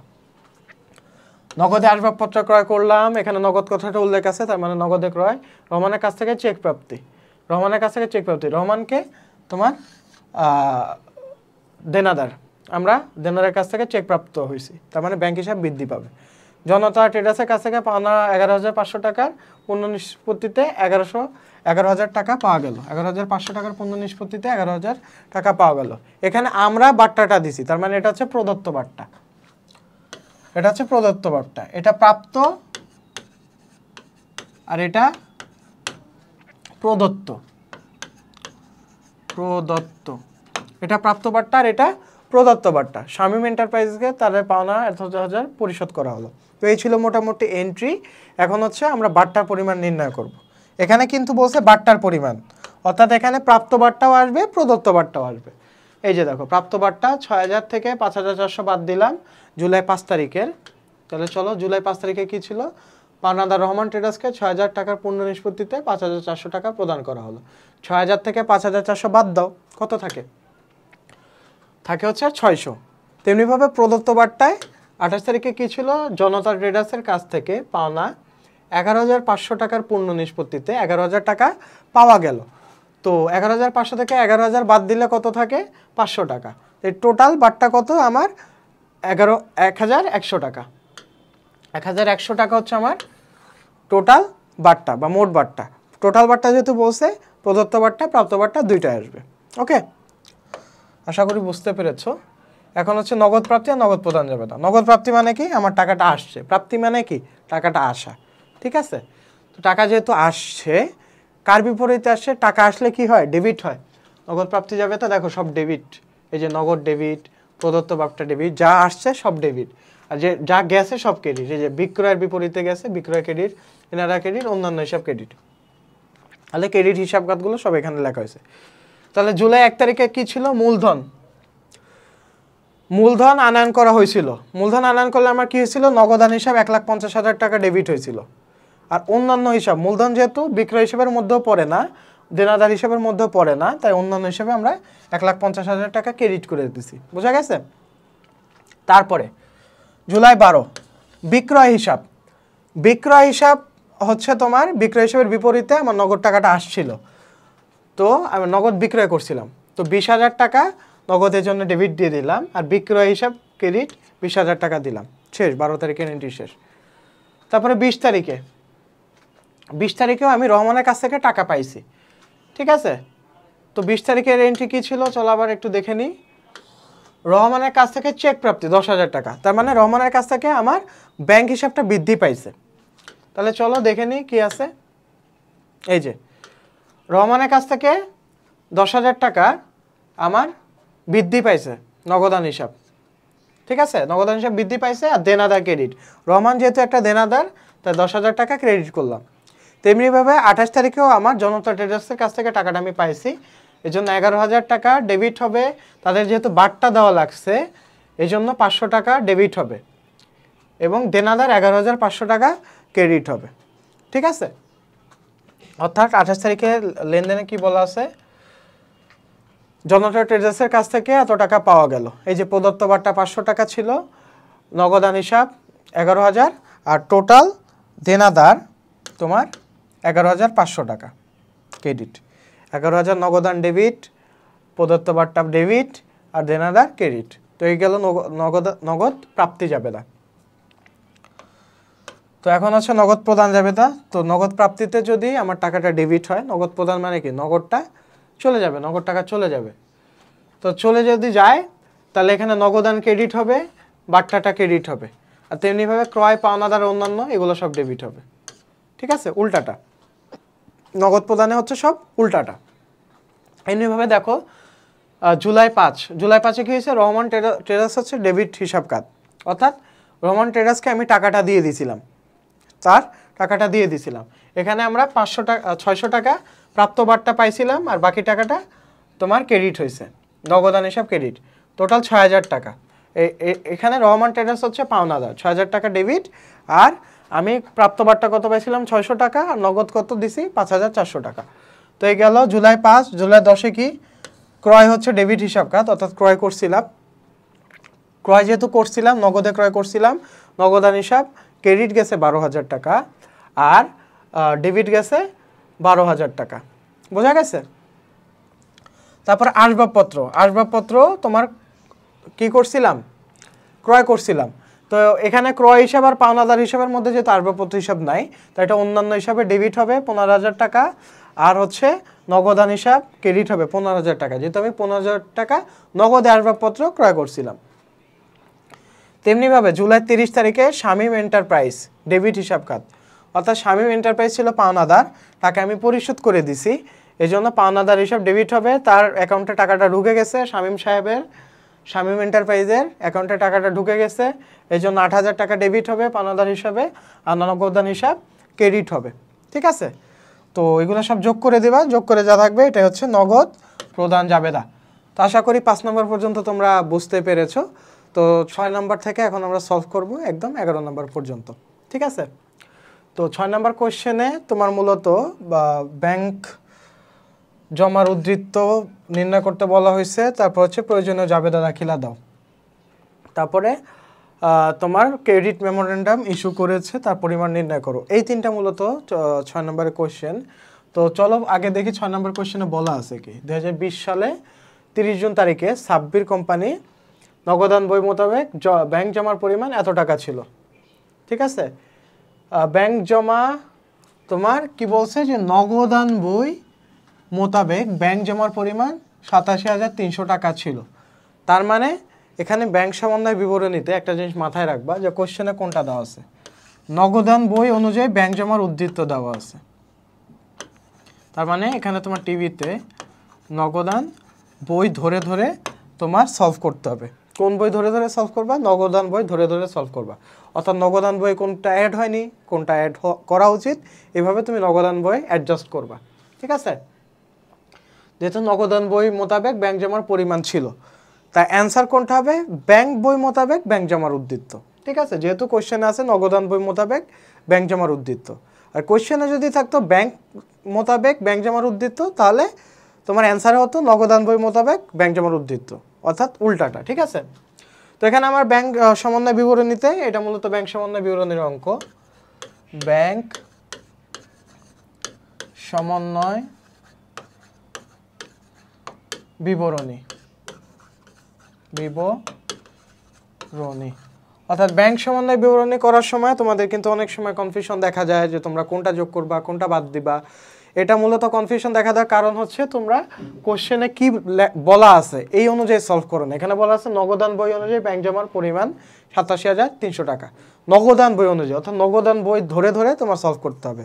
আর যদি বলা থাকতো ব্যাংক জমা অনুযায়ী, তাহলে ব্যাংক ধরে ধরে তোমার সলভ করতে হতো। ওকে, চলো আমরা আগে এন্ট্রিগুলো পড়ে নিই। কি বলা আছে যে জুন মাসে ব্যাংক সার্ভিস চার্জ কর্তন করেছে 350 টাকা। তার মানে ব্যাংক যেহেতু কর্তন করছে 350 টাকা মাইনাস হয়ে গেছে, তাহলে তোমার নগদান বই থেকেও মাইনাস করতে হবে। ঠিক আছে? ব্যাংক প্রদেয় নোট পরিশোধ করেছে 1,200 টাকা। তার মানে ব্যাংক প্রদেয় নোট পরিশোধ করেছে, ব্যাংক থেকে 1,200 টাকা মাইনাস হয়ে গেছে, তার মানে তোমারও মাইনাস করতে হবে। তো মাইনাসের এন্ট্রিগুলো আগে লিখে ফেলবা। তারপরে ব্যাংক কর্তৃক লভ্যাংশ আদায় হয়েছে 6,500 টাকা, তার মানে ব্যাংকে প্লাস হয়ে গেছে, তো তুমিও প্লাস করবা, এটা প্লাস হবে। ব্যাংকে জমাকৃত চেক অমর্যাদাকৃত হয়েছে, তার মানে ব্যাংকে যেহেতু 10,000 টাকার চেক অমর্যাদাকৃত হয়েছে, অর্থাৎ ব্যাংকে জমা হয়নি, কিন্তু তুমি অলরেডি নগদান বইয়ে 10,000 টাকা জমা দিয়ে আসো, প্লাস দিয়ে আসো, তাই তোমার এখানে মাইনাস করতে হবে। ওকে, তারপরে ব্যাংক সুদ মঞ্জুর করেছে, ব্যাংক যেহেতু সুদ মঞ্জুর করছে, তাই তোমার ব্যাংকে 700 টাকা বৃদ্ধি পাইছে। যেহেতু তোমার ব্যাংকে 700 টাকা বৃদ্ধি পাইছে, তাই তুমি তোমার নগদান বইতে 700 টাকা প্লাস করে দিবা। ওকে, তারপরে এটা এই মোটামুটি কি প্লাস মাইনাস করবা বলে দিছি। এখন হচ্ছে তুমি ধরে ধরে ম্যাথটা সলভ করে ফেলো। উপযুক্ত তথ্য অনুযায়ী ব্যাংক কত টাকার ক্রেডিট মেমোরেন্ডাম ইস্যু করেছে তার পরিমাণ নির্ণয় করো। আচ্ছা, ক্রেডিট মেমোরেন্ডাম বলতে মূলত আমরা কি বুঝি? যেই মেমোরেন্ডামে তোমার মূলত আয় অর্থাৎ ক্রেডিট দিকটা থাকে, সেটা হচ্ছে ক্রেডিট মেমোরেন্ডাম, অর্থাৎ আয় হয় মূলত। ঠিক আছে? ক্রেডিট মেমোরেন্ডামে তো চলো ক্রেডিট মেমোরেন্ডামে কি কি আছে এই দেখো। 3 নাম্বার আর 5 নাম্বার এন্ট্রিটা আসছে কিন্তু ক্রেডিট মেমোরেন্ডাম, অর্থাৎ প্লাস এন্ট্রিগুলা। এখানে প্লাস এন্ট্রি কোথায়? এই যে 3 আর 5-এ কিন্তু শুধু প্লাস এন্ট্রি আছে। 3 আর 5 ব্যাংক কর্তৃক লভ্যাংশ আদায় হয়েছে 6,500 টাকা, ব্যাংক সুদ মঞ্জুর করেছে 700 টাকা। তো এই দুইটা যেহেতু প্লাস এন্ট্রি আছে, তাই এই দুইটা কি হবে? তোমার ক্রেডিট মেমোরেন্ডামে যোগ হবে। আর ক্রেডিট মেমোরেন্ডামে সবসময় আয়ের এন্ট্রিগুলো আসে। ব্যাংক কর্তৃক লভ্যাংশ আদায়, যেহেতু তোমার ব্যাংক হিসাব বৃদ্ধি পেয়েছে, লভ্যাংশ আদায় করা হয়েছে, অর্থাৎ আয় হয়েছে, তাই এটা 6,500 টাকা ডেবিট হবে। আর ব্যাংক সুদ মঞ্জুর, যেহেতু ব্যাংক সুদ মঞ্জুর করেছে, এটাও তোমার আয় হয়েছে, তাই 700 টাকা ডেবিট হবে। তো এই দুইটা যোগ করে টোটাল ক্রেডিট মেমোরেন্ডামের পরিমাণ কত? 7,200 টাকা। তো এটা হচ্ছে টোটাল মোট ক্রেডিট মেমোরেন্ডামের পরিমাণ। বোঝা গেছে? আচ্ছা, তো ক্রেডিট মেমোরেন্ডামের পরিমাণ নির্ণয় করলাম। এখন হচ্ছে জাবেদা দাখিলা দাও। আচ্ছা, জাবেদা দাখিলা দিলাম কত তারিখের? 1, 2, 3, 4। 1, 2, 3, 4-এ জাবেদা দাখিলা দেখাতে বসে। তো চলো জাবেদা সলভে যাই। আচ্ছা, তো 1 তারিখে কি বলা ছিল যে ব্যাংক চার্জ, ঠিক আছে, ব্যাংক চার্জ করা হলো। ব্যাংক চার্জ কি আছে? জুন মাসে ব্যাংক সার্ভিস চার্জ কর্তন করেছে 350 টাকা। তাহলে ব্যাংক চার্জ যেহেতু একটা ব্যয়, ব্যাংক চার্জ হিসাব ডেবিট হবে, এবং ব্যাংক থেকে যেহেতু টাকাটা কমে গেছে, তাই ব্যাংক হিসাব ক্রেডিট হবে। এই জন্য ব্যাংক চার্জ হিসাব ডেবিট 350 আর ব্যাংক হিসাব ক্রেডিট 350। বোঝা গিয়েছে? তারপরে 2 নাম্বার, ব্যাংক প্রদেয় নোট পরিশোধ করেছে 1,200 টাকা। যেহেতু ব্যাংক প্রদেয় নোট পরিশোধ করেছে, তার মানে ব্যাংক থেকে টাকাটা চলে গেছে, জন্য ব্যাংক হিসাব ক্রেডিট হবে। আর কাকে পরিশোধ করছে? প্রদেয় নোটকে। তাহলে প্রদেয় নোট হিসাব ডেবিট এবং ব্যাংক হিসাব ক্রেডিট। প্রদেয় নোট হিসাব ডেবিট 1200 টাকা আর ব্যাংক হিসাব ক্রেডিট 1200 টাকা। বোঝা গিয়েছে? এখন আসো 3 নম্বরে, ব্যাংক কর্তৃক লভ্যাংশ আদায় হয়েছে 6500 টাকা। ব্যাংক কর্তৃক লভ্যাংশ আদায় হয়েছে 6500 টাকা। তার মানে কি লভ্যাংশটা আমার ব্যাংক হিসাব বৃদ্ধি পাইছে, ব্যাংক হিসাব ডেবিট আর প্রাপ্ত লভ্যাংশ হিসাব, যেহেতু টাকাটা আমি পাইছি, লভ্যাংশটা কি হয়েছে? আমি পাইছি, এর জন্য প্রাপ্ত হয়েছে। কি হয়েছে? প্রাপ্ত হয়েছে। প্রাপ্ত লভ্যাংশ হিসাব ক্রেডিট হয়েছে। তারপরে 4 নম্বরে কি আছে? ব্যাংকে জমাকৃত চেক অমর্যাদাকৃত হয়েছে 10,000 টাকা। তার মানে অমর্যাদাকৃত হয়েছে মানে কি? তোমার ব্যাংকে তোমার টাকাটা আসে নাই, ব্যাংক থেকে টাকাটা চলে গেছে, অমর্যাদাকৃত হয়েছে। তার মানে ব্যাংকে যেহেতু চলে গেছে ব্যাংক থেকে টাকাটা, এই জন্য ব্যাংক থেকে ক্রেডিট হবে 10,000 টাকা এবং দেনাদারের অ্যাকাউন্টে আবার ঢুকে গেছে, এই জন্য দেনাদার বা প্রাপ্য হিসাব ডেবিট হয়ে যাবে। 10,000 দেনাদার বা প্রাপ্য হিসাব ডেবিট এবং ব্যাংক হিসাব ক্রেডিট। বোঝা গিয়েছে?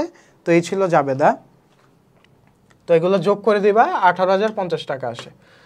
এখন 3 নম্বর হচ্ছে, আচ্ছা, ব্যাংক বিবরণী মোতাবেক ব্যাংক জমার উদ্ধৃত পরিমাণ নির্ণয় করো। কি বলা আছে? ব্যাংক বিবরণী মোতাবেক এই যে ব্যাংক জমার উদ্ধৃত পরিমাণ নির্ণয় করো।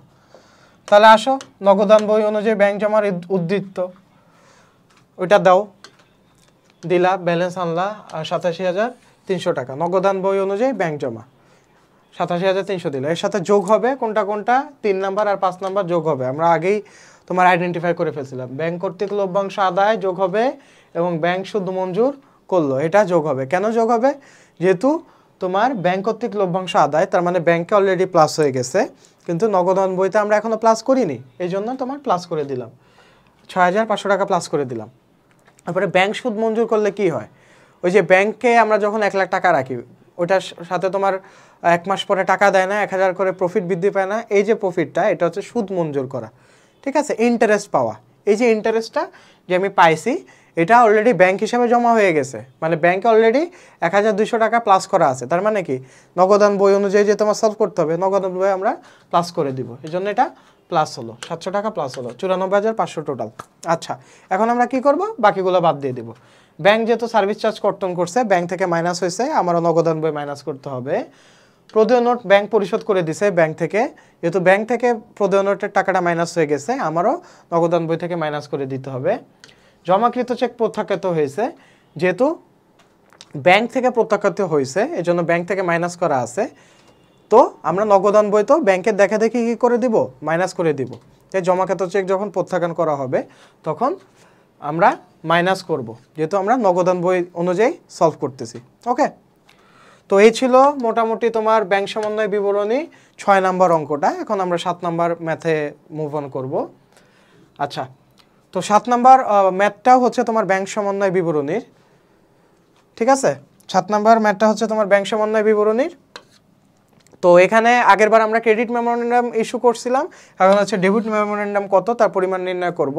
তারপর হচ্ছে ব্যাংক সমন্বয় বিবরণী প্রস্তুত করতে বলা হয়েছে এবং এখানে একটা ব্যাংক সমন্বয় বিবরণী প্রস্তুত করতে বলা হয়েছে।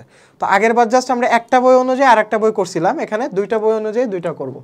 দেখো, এখানে বলা হয়েছে যে নগদান বই মোতাবেক ব্যাংক জমার উদ্ধৃত, এখানে নগদান বই মোতাবেক ব্যাংক জমার উদ্ধৃত বলা আছে। ঠিক আছে, তো এখানে হচ্ছে 1, 2, 7, 8 এন্ট্রি নিয়ে একটা ব্যাংক সমন্বয় বিবরণী প্রস্তুত করতে বলছে, অর্থাৎ কোনটা প্লাস কোনটা মাইনাস হবে। আর 3, 4, 5, 6 এই এন্ট্রি নিয়ে একটা ব্যাংক সমন্বয় বিবরণী প্রস্তুত করতে বলছে, অর্থাৎ কোনটা প্লাস কোনটা মাইনাস হবে। ঠিক আছে, তো চলো আমরা শুরু করি। তো এখানে বলছে ডেবিট মেমোরেন্ডাম। তো আগেরবার আমি বলছিলাম যে ক্রেডিট মেমোরেন্ডাম যখন হবে তখন হচ্ছে তোমার আয়ের এন্ট্রিগুলো আসবে, আর ডেবিট মেমোরেন্ডাম যখন আসবে তখন তোমার ব্যয়ের এন্ট্রিগুলো আসবে। তো এখানে ব্যয়ের এন্ট্রি কয়টা আছে? এখানে ব্যয়ের এন্ট্রি তোমার একটাই আছে। ঠিক আছে, এন্ট্রিগুলো পড়লে এখানে তোমার ব্যাংক চার্জ কোথায় আছে দেখো, 8 নাম্বার এন্ট্রিতে কিন্তু ব্যাংক চার্জ আছে। ব্যাংক চার্জ কত টাকা? তোমার ব্যাংক চার্জ কিন্তু 400 টাকা। তো এইটাই একমাত্র তোমার ডেবিট মেমোরেন্ডামের তোমার এন্ট্রি। ওকে, তো তোমার ডেবিট মেমোরেন্ডামে যাবে কত? তোমার 400 টাকা। তো এটা হচ্ছে তোমার ডেবিট মেমোরেন্ডামের এন্ট্রি। তো ক নাম্বার শেষ। এখন হচ্ছে তোমার খ নাম্বারে ব্যাংক সমন্বয় বিবরণী প্রস্তুত করতে বলা হয়েছে 1, 2, 7 ও 8 নাম্বার এন্ট্রি অবলম্বনে। তো চলো আমরা প্রস্তুত করি। আচ্ছা, তো খ নাম্বারে নগদান বই অনুযায়ী ব্যাংক জমার উদ্ধৃত দেওয়া আছে, এটা 50,000 টাকা। এখন কোনটা প্লাস হবে কোনটা মাইনাস হবে এটা আমরা ডিরেক্ট করব। তাহলে দেখো 1 নাম্বার এন্ট্রিটা প্লাস হবে, ইস্যুকৃত চেক ভাঙানো বা পরিশোধ করা হয়নি। তার মানে কি, তোমার এখানে টিভিতে কি আছে, নগদান বই, নগদান বই। তার মানে এখানে কি বলছে, ইস্যুকৃত চেক ভাঙানো বা পরিশোধ করা হয়নি। তার মানে কি, চেকটা তোমার পরিশোধ করা হয়নি, মানে চেকের টাকাটা ব্যাংক থেকে যায়নি। বোঝা গেছে?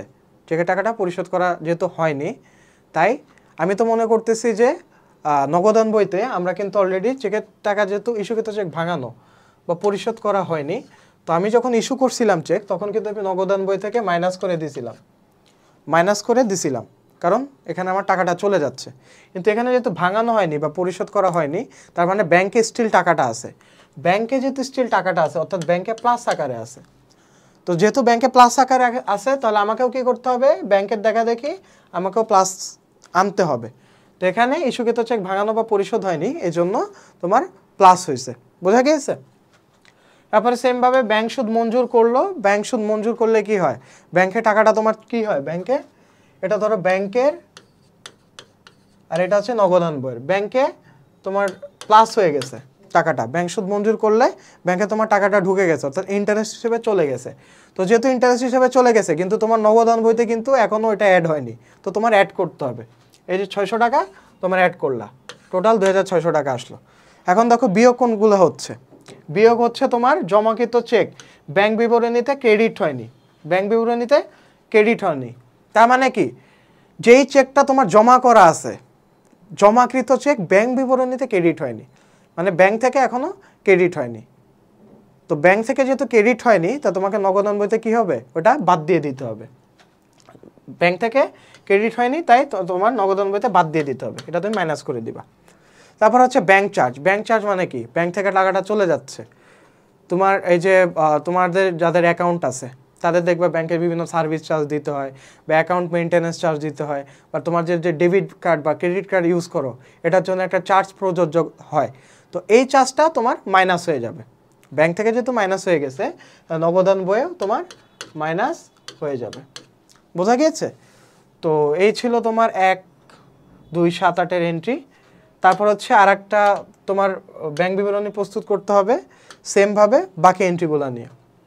তো এখানে কোনটা প্লাস হবে কোনটা মাইনাস হবে, দেখো দেনাদার কর্তৃক সরাসরি ব্যাংকে জমা, এটা কেন প্লাস হচ্ছে, কারণ দেনাদার ডিরেক্ট ব্যাংকে টাকাটা জমা করে দিছে। তো ব্যাংকে যেহেতু টাকাটা জমা করে দিছে, তুমি হচ্ছে নগদান বই ব্যাংকে প্লাস করে দিছে অলরেডি, কিন্তু তুমি প্লাস করো নাই, তাই তোমাকে প্লাস করতে হবে। বোঝা গিয়েছে?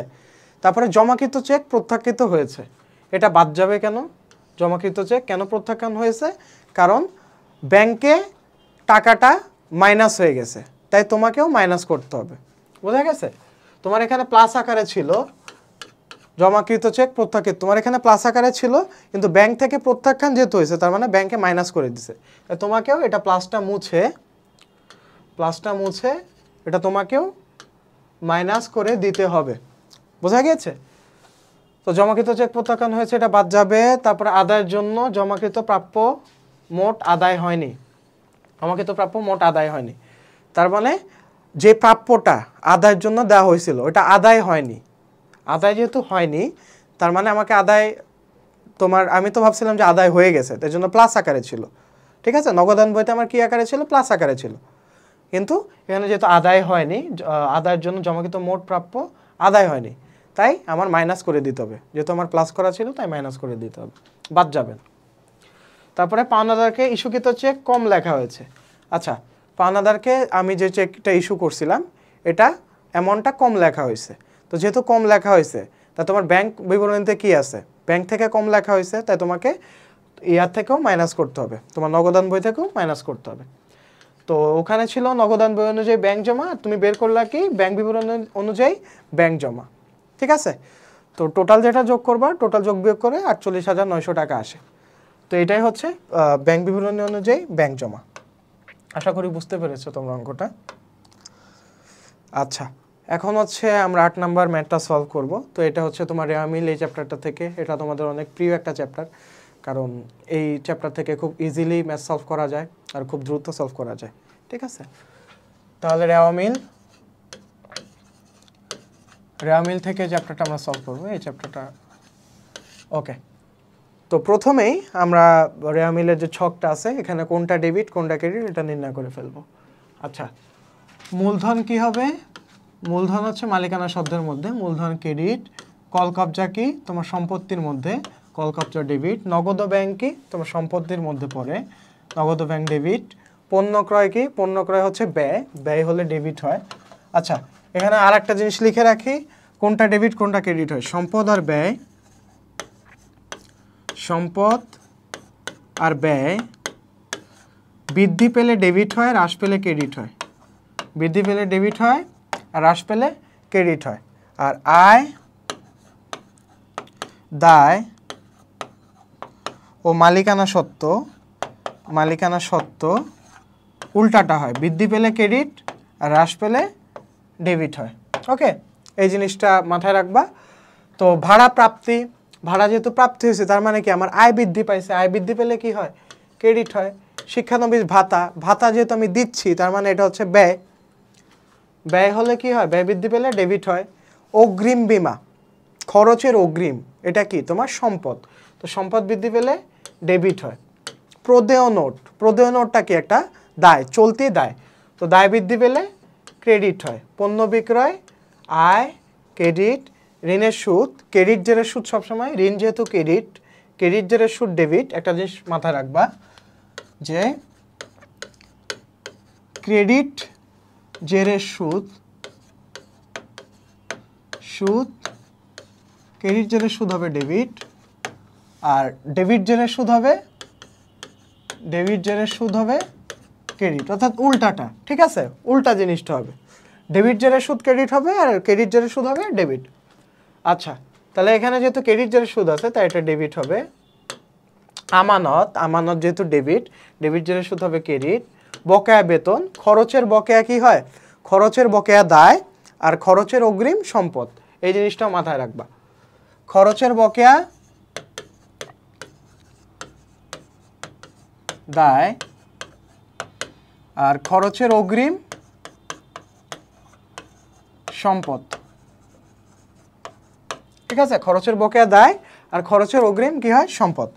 আচ্ছা, তাহলে যেহেতু এটা দায়, তা দায় বৃদ্ধি পেলে ক্রেডিট হবে। আর প্রাপ্য হিসাব যেহেতু সম্পদ, সম্পদ বৃদ্ধি পেলে ডেবিট হবে। প্রাপ্ত বার্তা আয়, যেহেতু আয়টা পাইছি, আয় বৃদ্ধি পেলে ক্রেডিট। বিক্রয় পরিবহন, পরিবহন যেহেতু একটা খরচ, খরচ বৃদ্ধি পেলে ডেবিট হবে। আর সব ধরনের সঞ্চিতি ক্রেডিট হয়। ঠিক আছে, অনাদায়ী পাওনা সঞ্চিতি বা যে ধরনের সঞ্চিতি ক্রেডিট হয়, শুধু একটা মাত্র সঞ্চিতি ডেবিট হয়, সেটা হচ্ছে পাওনাদারের বার্তা সঞ্চিতি, এটা নোট করে রাখতে পারো। সব ধরনের সঞ্চিতি ক্রেডিট, কিন্তু পাওনাদারের বার্তা সঞ্চিতি ডেবিট হয়। ওকে, তখন হচ্ছে চলতি সম্পদের পরিমাণ নির্ণয় করো। ওকে, দেখো চলতি সম্পদ কোনগুলো, ডেবিটগুলো দেখো। এখানে নগদ ও ব্যাংক, এটা চলতি সম্পদ। তারপর অগ্রিম বীমা চলতি সম্পদ। আর কোনটা কোনটা চলতি সম্পদ আছে? আর কোনো চলতি সম্পদ নাই। তাহলে দেখো ক নম্বরে কি আছে।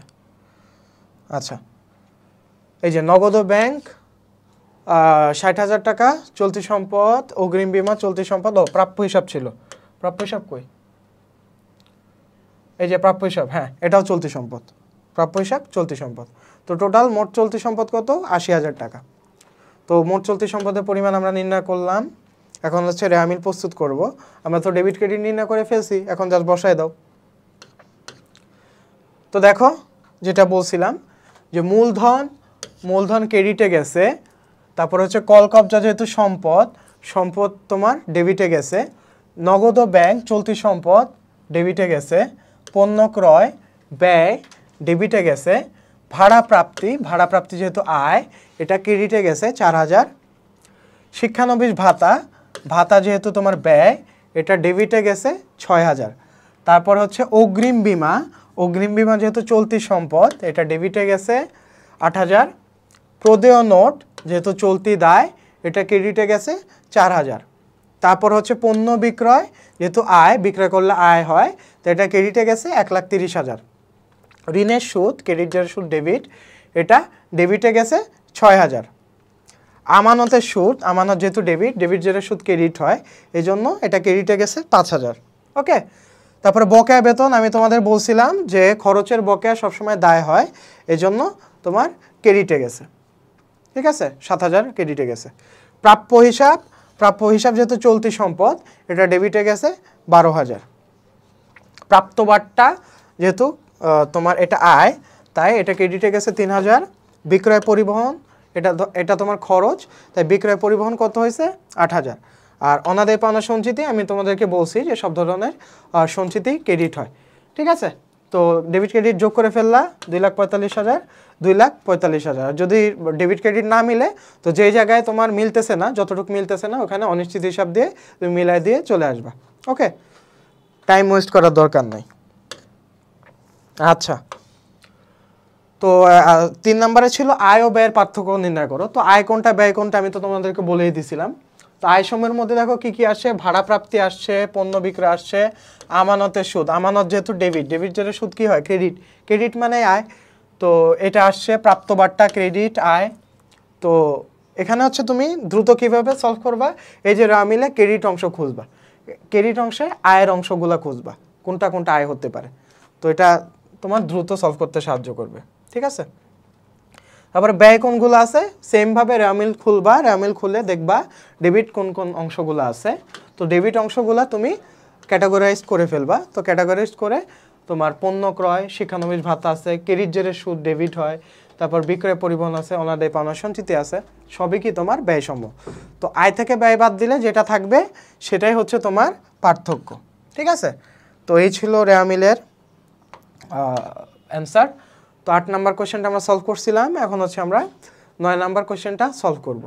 ঠিক আছে, আচ্ছা, তো পাওনাদারকে প্রদত্ত 2,000 টাকা হিসাবের বইতে লেখা হয়নি, নীতিগত ভুলের পরিমাণ সংশোধনী দাখিলা দেখাও। আচ্ছা, এখানে মূলত ওই থিওরিটিক্যাল চ্যাপ্টারটা থেকে আসছে, যে হিসাব বিজ্ঞানের নীতিমালা, এই টাইপের চ্যাপ্টারটা থেকে আসছে।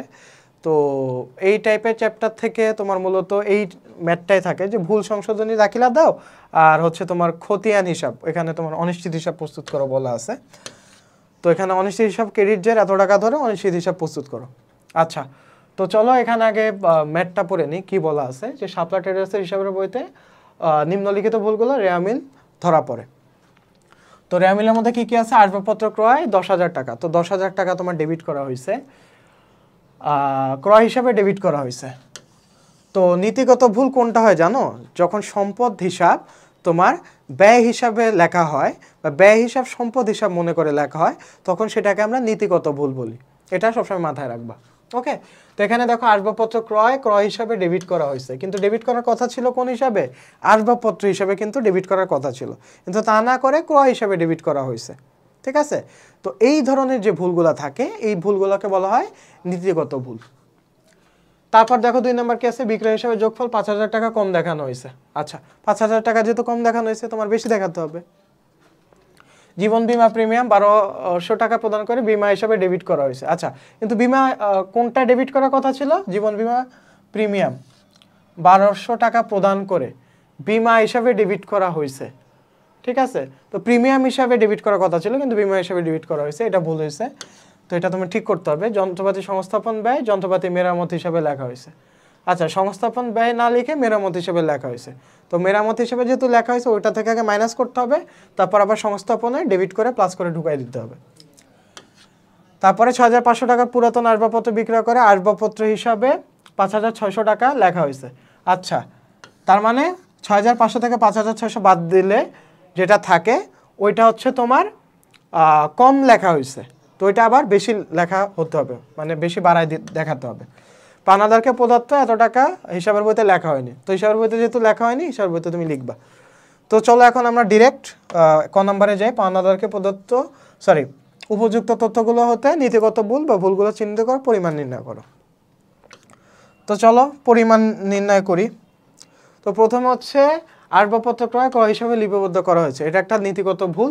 তেমনিভাবে জীবন বীমা প্রিমিয়াম বীমা হিসাবে লেখা হয়েছে। জীবন বীমা প্রিমিয়াম এটা কিন্তু তোমার এক ধরনের সম্পদ, তো এটা বীমা হিসাবে লিখছে, এটা খরচ হিসাবে দেখানো হয়েছে।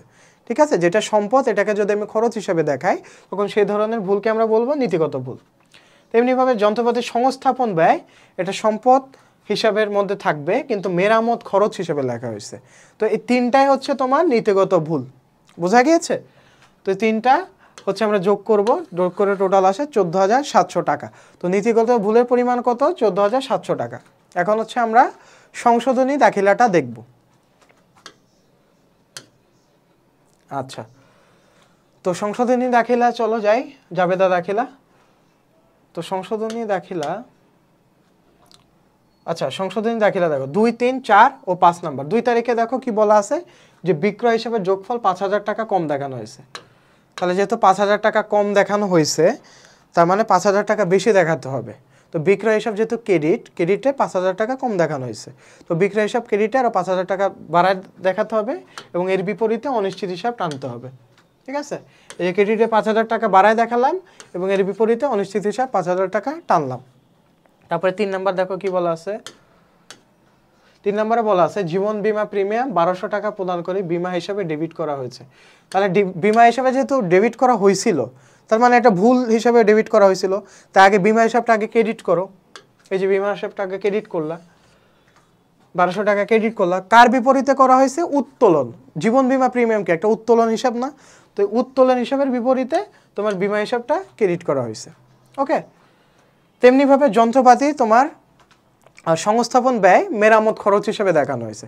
তো মেরামত খরচ তো হবে না, মেরামত খরচ ডেবিট করা হয়েছে, তার মানে মেরামত খরচটার আগে ক্রেডিট করো। এই যে মেরামত হিসাবে ক্রেডিট করলা, তারপরে কোনটা হওয়ার কথা ছিল? যন্ত্রপাতি হিসাব ডেবিট হওয়ার কথা ছিল, ও যন্ত্রপাতি হিসাবে ডেবিট করলা। তো যেটা হওয়ার কথা ছিল ওটা উপরে যাবে। দেখো উত্তোলন হিসাব হওয়ার কথা, উত্তোলন হিসাব ডেবিট হয়েছে। যন্ত্রপাতি হিসাব হওয়ার কথা, যন্ত্রপাতি হিসাব ডেবিট হয়েছে। আর খরচ খরচে যেটা ডেবিট করছিল খরচটা ক্রেডিট হয়েছে। এটা কি? খরচ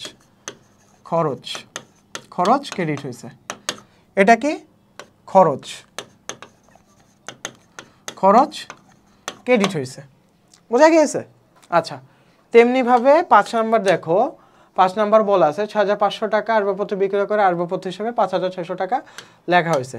তার মানে যে টাকাটা কম লেখা হয়েছিল 6,500 থেকে 5,600 বাদ দাও, বাদ দিলে 900 টাকা কম লেখা হয়েছিল। ওই 900 টাকাটা হচ্ছে আসবাবপত্র হিসেবে আগে ক্রেডিট করে নাও।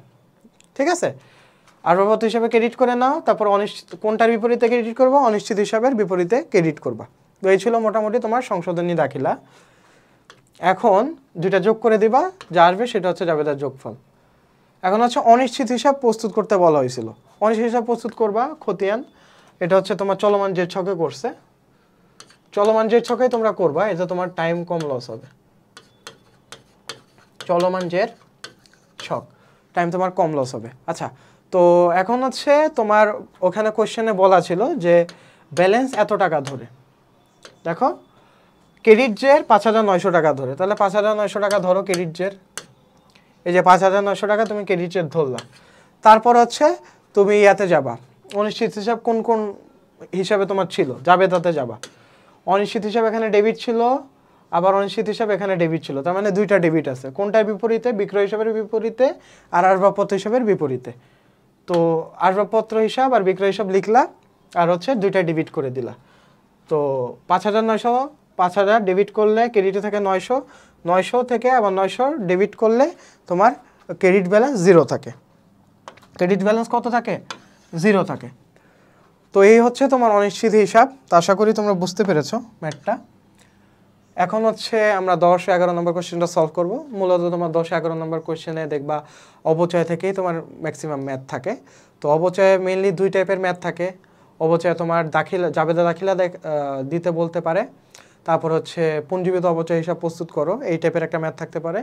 আর এক টাইপের ম্যাথ থাকতে পারে যে সরলরৈখিক পদ্ধতিতে অবচয় নির্ণয় করো, বা দ্বিগুণ ক্রমহ্রাসমান জের পদ্ধতিতে অবচয় নির্ণয় করো। ঠিক আছে, তো এই জিনিসটা এই টাইপের কোশ্চেন আসে। তো দেখো এখানে সেম ফার্স্ট কোশ্চেনটা কি আছে যে 2019 ও 2020 সালের জাবেদা দাখিলা দাও, তারপরে অবচয় হিসাব ও মেশিন হিসাব প্রস্তুত করো, তারপরে সরলরৈখিক পদ্ধতিতে বার্ষিক অবচয় নির্ণয় করো। তাহলে চলো ফার্স্টে কি বলা আছে, সরলরৈখিক পদ্ধতিতে বার্ষিক অবচয়ের পরিমাণ নির্ণয় করো। তো সরলরৈখিক পদ্ধতিতে বার্ষিক অবচয়ের পরিমাণ নির্ণয় সূত্র তোমরা জানোই যে তোমার সরলরৈখিক পদ্ধতিতে অবচয়ের সূত্র হচ্ছে তোমার মোট অর্জিত মূল্য, মেশিনটা তোমার ব্যয় করতে যে তোমার মোট অর্জিত যে মূল্য খরচ হয়েছে ওইটা থেকে তোমার ভগ্নাবশেষ মূল্য বাদ দিবা এবং আয়ুষ্কাল দিয়ে ভাগ দিবা। তো মেশিনের মোট অর্জিত মূল্য কত ছিল? 2,10,000 টাকা। চলো কোশ্চেনে দেখি কি বলা আছে। দেখো এই যে 2,10,000 টাকা ছিল মেশিন ক্রয় করছে, এটা হচ্ছে মেশিনের অর্জিত মূল্য।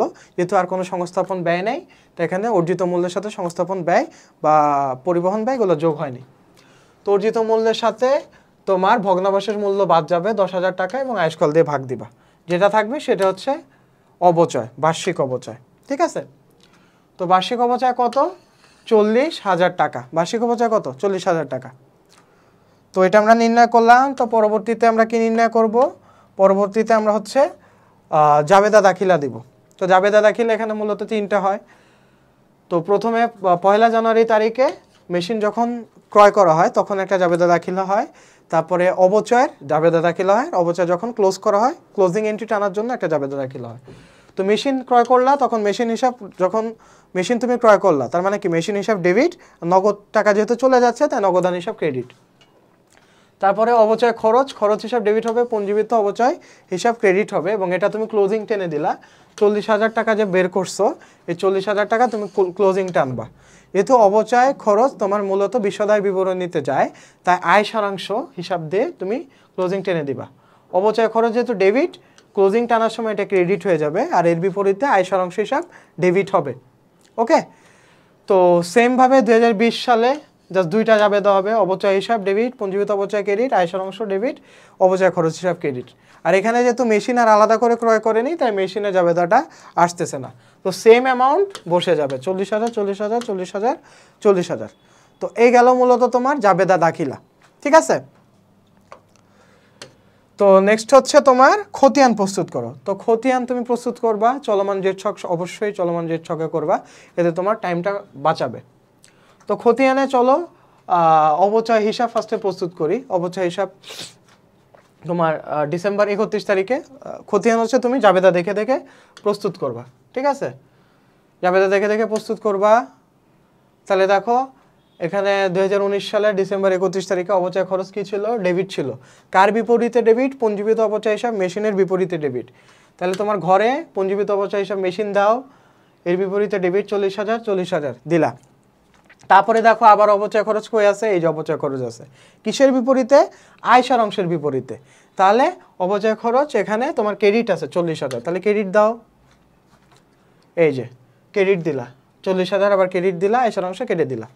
ঠিক আছে, ক্লোজ করে দিলা। তারপর আবার 20 সালেও সেম, পঞ্জীবিত অবচয়ের বিপরীতে অবচয় হিসাব ডেবিট, আবার আয় সারাংশের বিপরীতে অবচয় হিসাব ক্রেডিট, 40,000 দিলা। শেষ, অবচয় হিসাব শেষ। এখন হচ্ছে মেশিন হিসাব। জানুয়ারি 1 তারিখে যেহেতু 2019 সালে ক্রয় করছিল, নগদান হিসাবের বিপরীতে মেশিন হিসাব ডেবিট হবে। আর 2019 সালে যে ব্যালেন্সটা ছিল ওই ব্যালেন্সটা হচ্ছে পরবর্তী বছরের ব্যালেন্স বিডি। তো ব্যালেন্স বিডি কি হবে? ডেবিট হবে। তো এখানে ডিরেক্ট জেরে তুমি আনবা। ঠিক আছে, পরবর্তী বছরের ক্ষেত্রে তুমি ডিরেক্ট জেরে এন্ট্রিটা টানবা। তো এটাই ছিল মূলত অবচয় হিসাব আর মেশিন হিসাব, 10 নম্বর কোয়েশ্চেন। তো আশা করি তোমরা বুঝতে পেরেছো। এটা হচ্ছে অবচয়ের ছিল একটা টাইপের ম্যাথ। এখন হচ্ছে আমরা দৃশ্যমান ও অদৃশ্যমান সম্পদের হিসাব রক্ষণ এই চ্যাপ্টারের থেকে সবথেকে ইম্পর্টেন্ট ম্যাথ টাইপটা পড়বো, সেটা হচ্ছে এই টাইপের ম্যাথ। তো এখানে বলছে মেশিনের অবচয়যোগ্য মূল্য নির্ণয় করো। ওকে, অবচয়যোগ্য মূল্য নির্ণয় করব। তারপরে 4 বছরের জন্য অবচয় সারণী নির্ণয় করো। তারপরে পুঞ্জীবিত অবচয় হিসাব তৈরি করো। তো এখানে বলা হয়েছে যে ক্রমহ্রাসমান জের পদ্ধতিতে অবচয় নির্ণয় ধার্য করো। আচ্ছা, তো এখানে বলা আছে যে 1 জানুয়ারি তারিখে 4 লাখ টাকা মূল্যে একটি মেশিন ক্রয় করে এবং সংস্থাপন ব্যয় ছিল এত টাকা, আয়ুষ্কাল এত এবং ভগ্নাবশেষ মূল্য এত। তার মানে এখন আমরা অবচয়যোগ্য মূল্য নির্ণয় করব। অবচয়যোগ্য মূল্য নির্ণয়ের সূত্র কি? যে মেশিনটির অর্জিত মূল্য মাইনাস মেশিনটির ভগ্নাবশেষ মূল্য। অর্জিত মূল্য কি কি? মেশিন ক্রয় এবং ক্রয় সংক্রান্ত অন্যান্য খরচ, সংস্থাপন ব্যয় এখানে যোগ হয়েছে 40,000 টাকা, টোটাল 4,40,000 টাকা, এবং ভগ্নাবশেষ মূল্যটা বাদ গেছে। তো বাদ গেলে যে মূল্যটা থাকে সেটা হচ্ছে তোমার মেশিনের অবচয়যোগ্য মূল্য। তো মেশিনের অবচয়যোগ্য মূল্য কত? 4,10,000 টাকা। ঠিক আছে, তো এটা ছিল মেশিনের অবচয়যোগ্য মূল্য। আচ্ছা, তো এখন হচ্ছে আমরা তোমার সারণী তৈরি করব, অবচয় সারণী তৈরি করব। তো অবচয় বছর, সম্পদের প্রারম্ভিক মূল্য থাকবে, অবচয়ের হার থাকবে, বার্ষিক অবচয়, পঞ্জীবিত অবচয়, সমাপনী মূল্য। আচ্ছা, যেহেতু 20% অবচয় হার ওখানে উল্লেখ করা আছে, তো প্রারম্ভিক মূল্য কত ছিল? 4,40,000 টাকা। 4,40,000 টাকা ছিল প্রারম্ভিক মূল্য, ঠিক আছে। তো 4,40,000-এর 20% কত হয়? 88,000 টাকা। পুঞ্জীভূত অপচয় 88,000 টাকা। তো 4,40,000 থেকে বার্ষিক অপচয় বাদ দিবা, এটা থাকে হচ্ছে সমাপনী মূল্য। এটাই আবার প্রথম বছরের সমাপনী মূল্য দ্বিতীয় বছরের প্রারম্ভিক মূল্যে চলে যাবে। এই 3,52,000 আবার এখানে নিয়ে আসবা। সেমভাবে 20% করবা, বার্ষিক অপচয় বের করবা, বার্ষিক অপচয় বের করে 88,000 আর 70,400 যোগ করলে হবে পুঞ্জীভূত অপচয়, ঠিক আছে। তারপর আবার 3,52,000 থেকে 70,400 বার্ষিক অপচয় বাদ দিবা, থাকে 2,81,600। এটা আবার নিয়ে যাবা পরবর্তী বছরের প্রারম্ভিক মূল্যে। তেমনিভাবে তোমার প্রসেস করে প্রত্যেকটা তোমার সলভ করবা, ঠিক আছে। তো এই গেল। তো আরেকটা জিনিস খেয়াল রাখবা, যদি তোমার কোশ্চেনে এখানে দেখো, কোশ্চেনে কিন্তু 1 জানুয়ারি আছে, কিন্তু এখানে 1 জানুয়ারির বদলে যদি 1 জুলাই থাকতো, তাহলে প্রথম বছরে তোমার 6/12 দিয়ে গুণ হতো। এখানে তোমার অপচয় সারণীতে এই বার্ষিক অপচয় নির্ণয় করার ক্ষেত্রে এখানে 6/12 দিয়ে গুণ হতো, কিন্তু 6 মাসের মানে কাউন্ট হতো। বোঝা গেছে? এটা একটু খেয়াল রাখবা। তারপর হচ্ছে তোমার পুঞ্জীভূত অপচয় হিসাব প্রস্তুত করা। এখানে চলমান জেট ছক নির্ণয় করবা। 2015 সালে অপচয় খরচ, পুঞ্জীভূত অপচয় কত ছিল? অপচয় খরচের বিপরীতে ওটা টানবা 88,000 ক্রেডিট, 88,000 ক্রেডিট টানবা। দেখো এটা মূলত এই ছক থেকেই নেওয়া হয়েছে। এই যে পুঞ্জীভূত অপচয় 88,000 ক্রেডিট, এই যে 88,000 ক্রেডিট দিলা, টানলা। তারপরে 2016 সালের শুরুর ব্যালেন্স কত? 88,000 ক্রেডিট নিয়ে আসলা, নিয়ে এসে আবার 70,400 যোগ করলা। এই যে 70,400 যোগ করলা, টোটাল কত হলো? 1,58,400। এই যে 1,58,400, এই 1,58,400 আবার পরবর্তী বছরের শুরুর ব্যালেন্স। এই শুরুর ব্যালেন্সে নিয়ে আসলা 1,58,400 থেকে আবার 56,320। এই যে 56,320 বার্ষিক অপচয় যোগ করলা, যোগ করলে কত আছে? 2,14,720। এই 2,14,720 এটা আবার পরবর্তী বছরের শুরুর ব্যালেন্সে নিয়ে আসবা। এই যে 2,14,720, এবং এর সাথে আবার অপচয় খরচ হিসাব। এই যে বার্ষিক অপচয় কত ছিল? 45,056 টাকা। তো 45,056 টাকা তুমি যোগ করবা, যোগ করলে টোটাল কত আসে? তোমার 2,59,776 টাকা আসে। তো এটা হচ্ছে টোটাল তোমার পুঞ্জীভূত অপচয় হিসাব মেশিনের পরিমাণ। বোঝা গিয়েছে? তো এই ছিল মূলত তোমার 2021 সালের ঢাকা বোর্ডের সলভ। আশা করি তোমরা ঠিকঠাক মতো বুঝতে পেরেছো। আর তোমরা বেশি বেশি করে প্র্যাকটিস করবে। টেস্ট পেপার সলভিং করাটার উদ্দেশ্যে হচ্ছে যাতে তোমাদের টাইমের মধ্যে তুমি কমপ্লিট করে আসতে পারো, হাতের লেখা তোমার ফাস্ট হয়, ঠিক আছে। তো টেস্ট পেপারটা খুব ভালো মতো সলভ করবে এবং যে যে জায়গায় আটকায় গিয়েছো ওই জায়গাটা বারবার প্র্যাকটিস করবে। তো আশা করি ঢাকা বোর্ড 2021 তোমরা ঠিকঠাক মতো বুঝতে পেরেছো এবং বাসায় তোমরা অবশ্যই ঘড়ি ধরে টাইমলি প্র্যাকটিস করবে। তো এতক্ষণ সাথে থাকার জন্য ধন্যবাদ। দেখা হবে নেক্সট টেস্ট পেপার সলভিং ক্লাসে। আসসালামু আলাইকুম।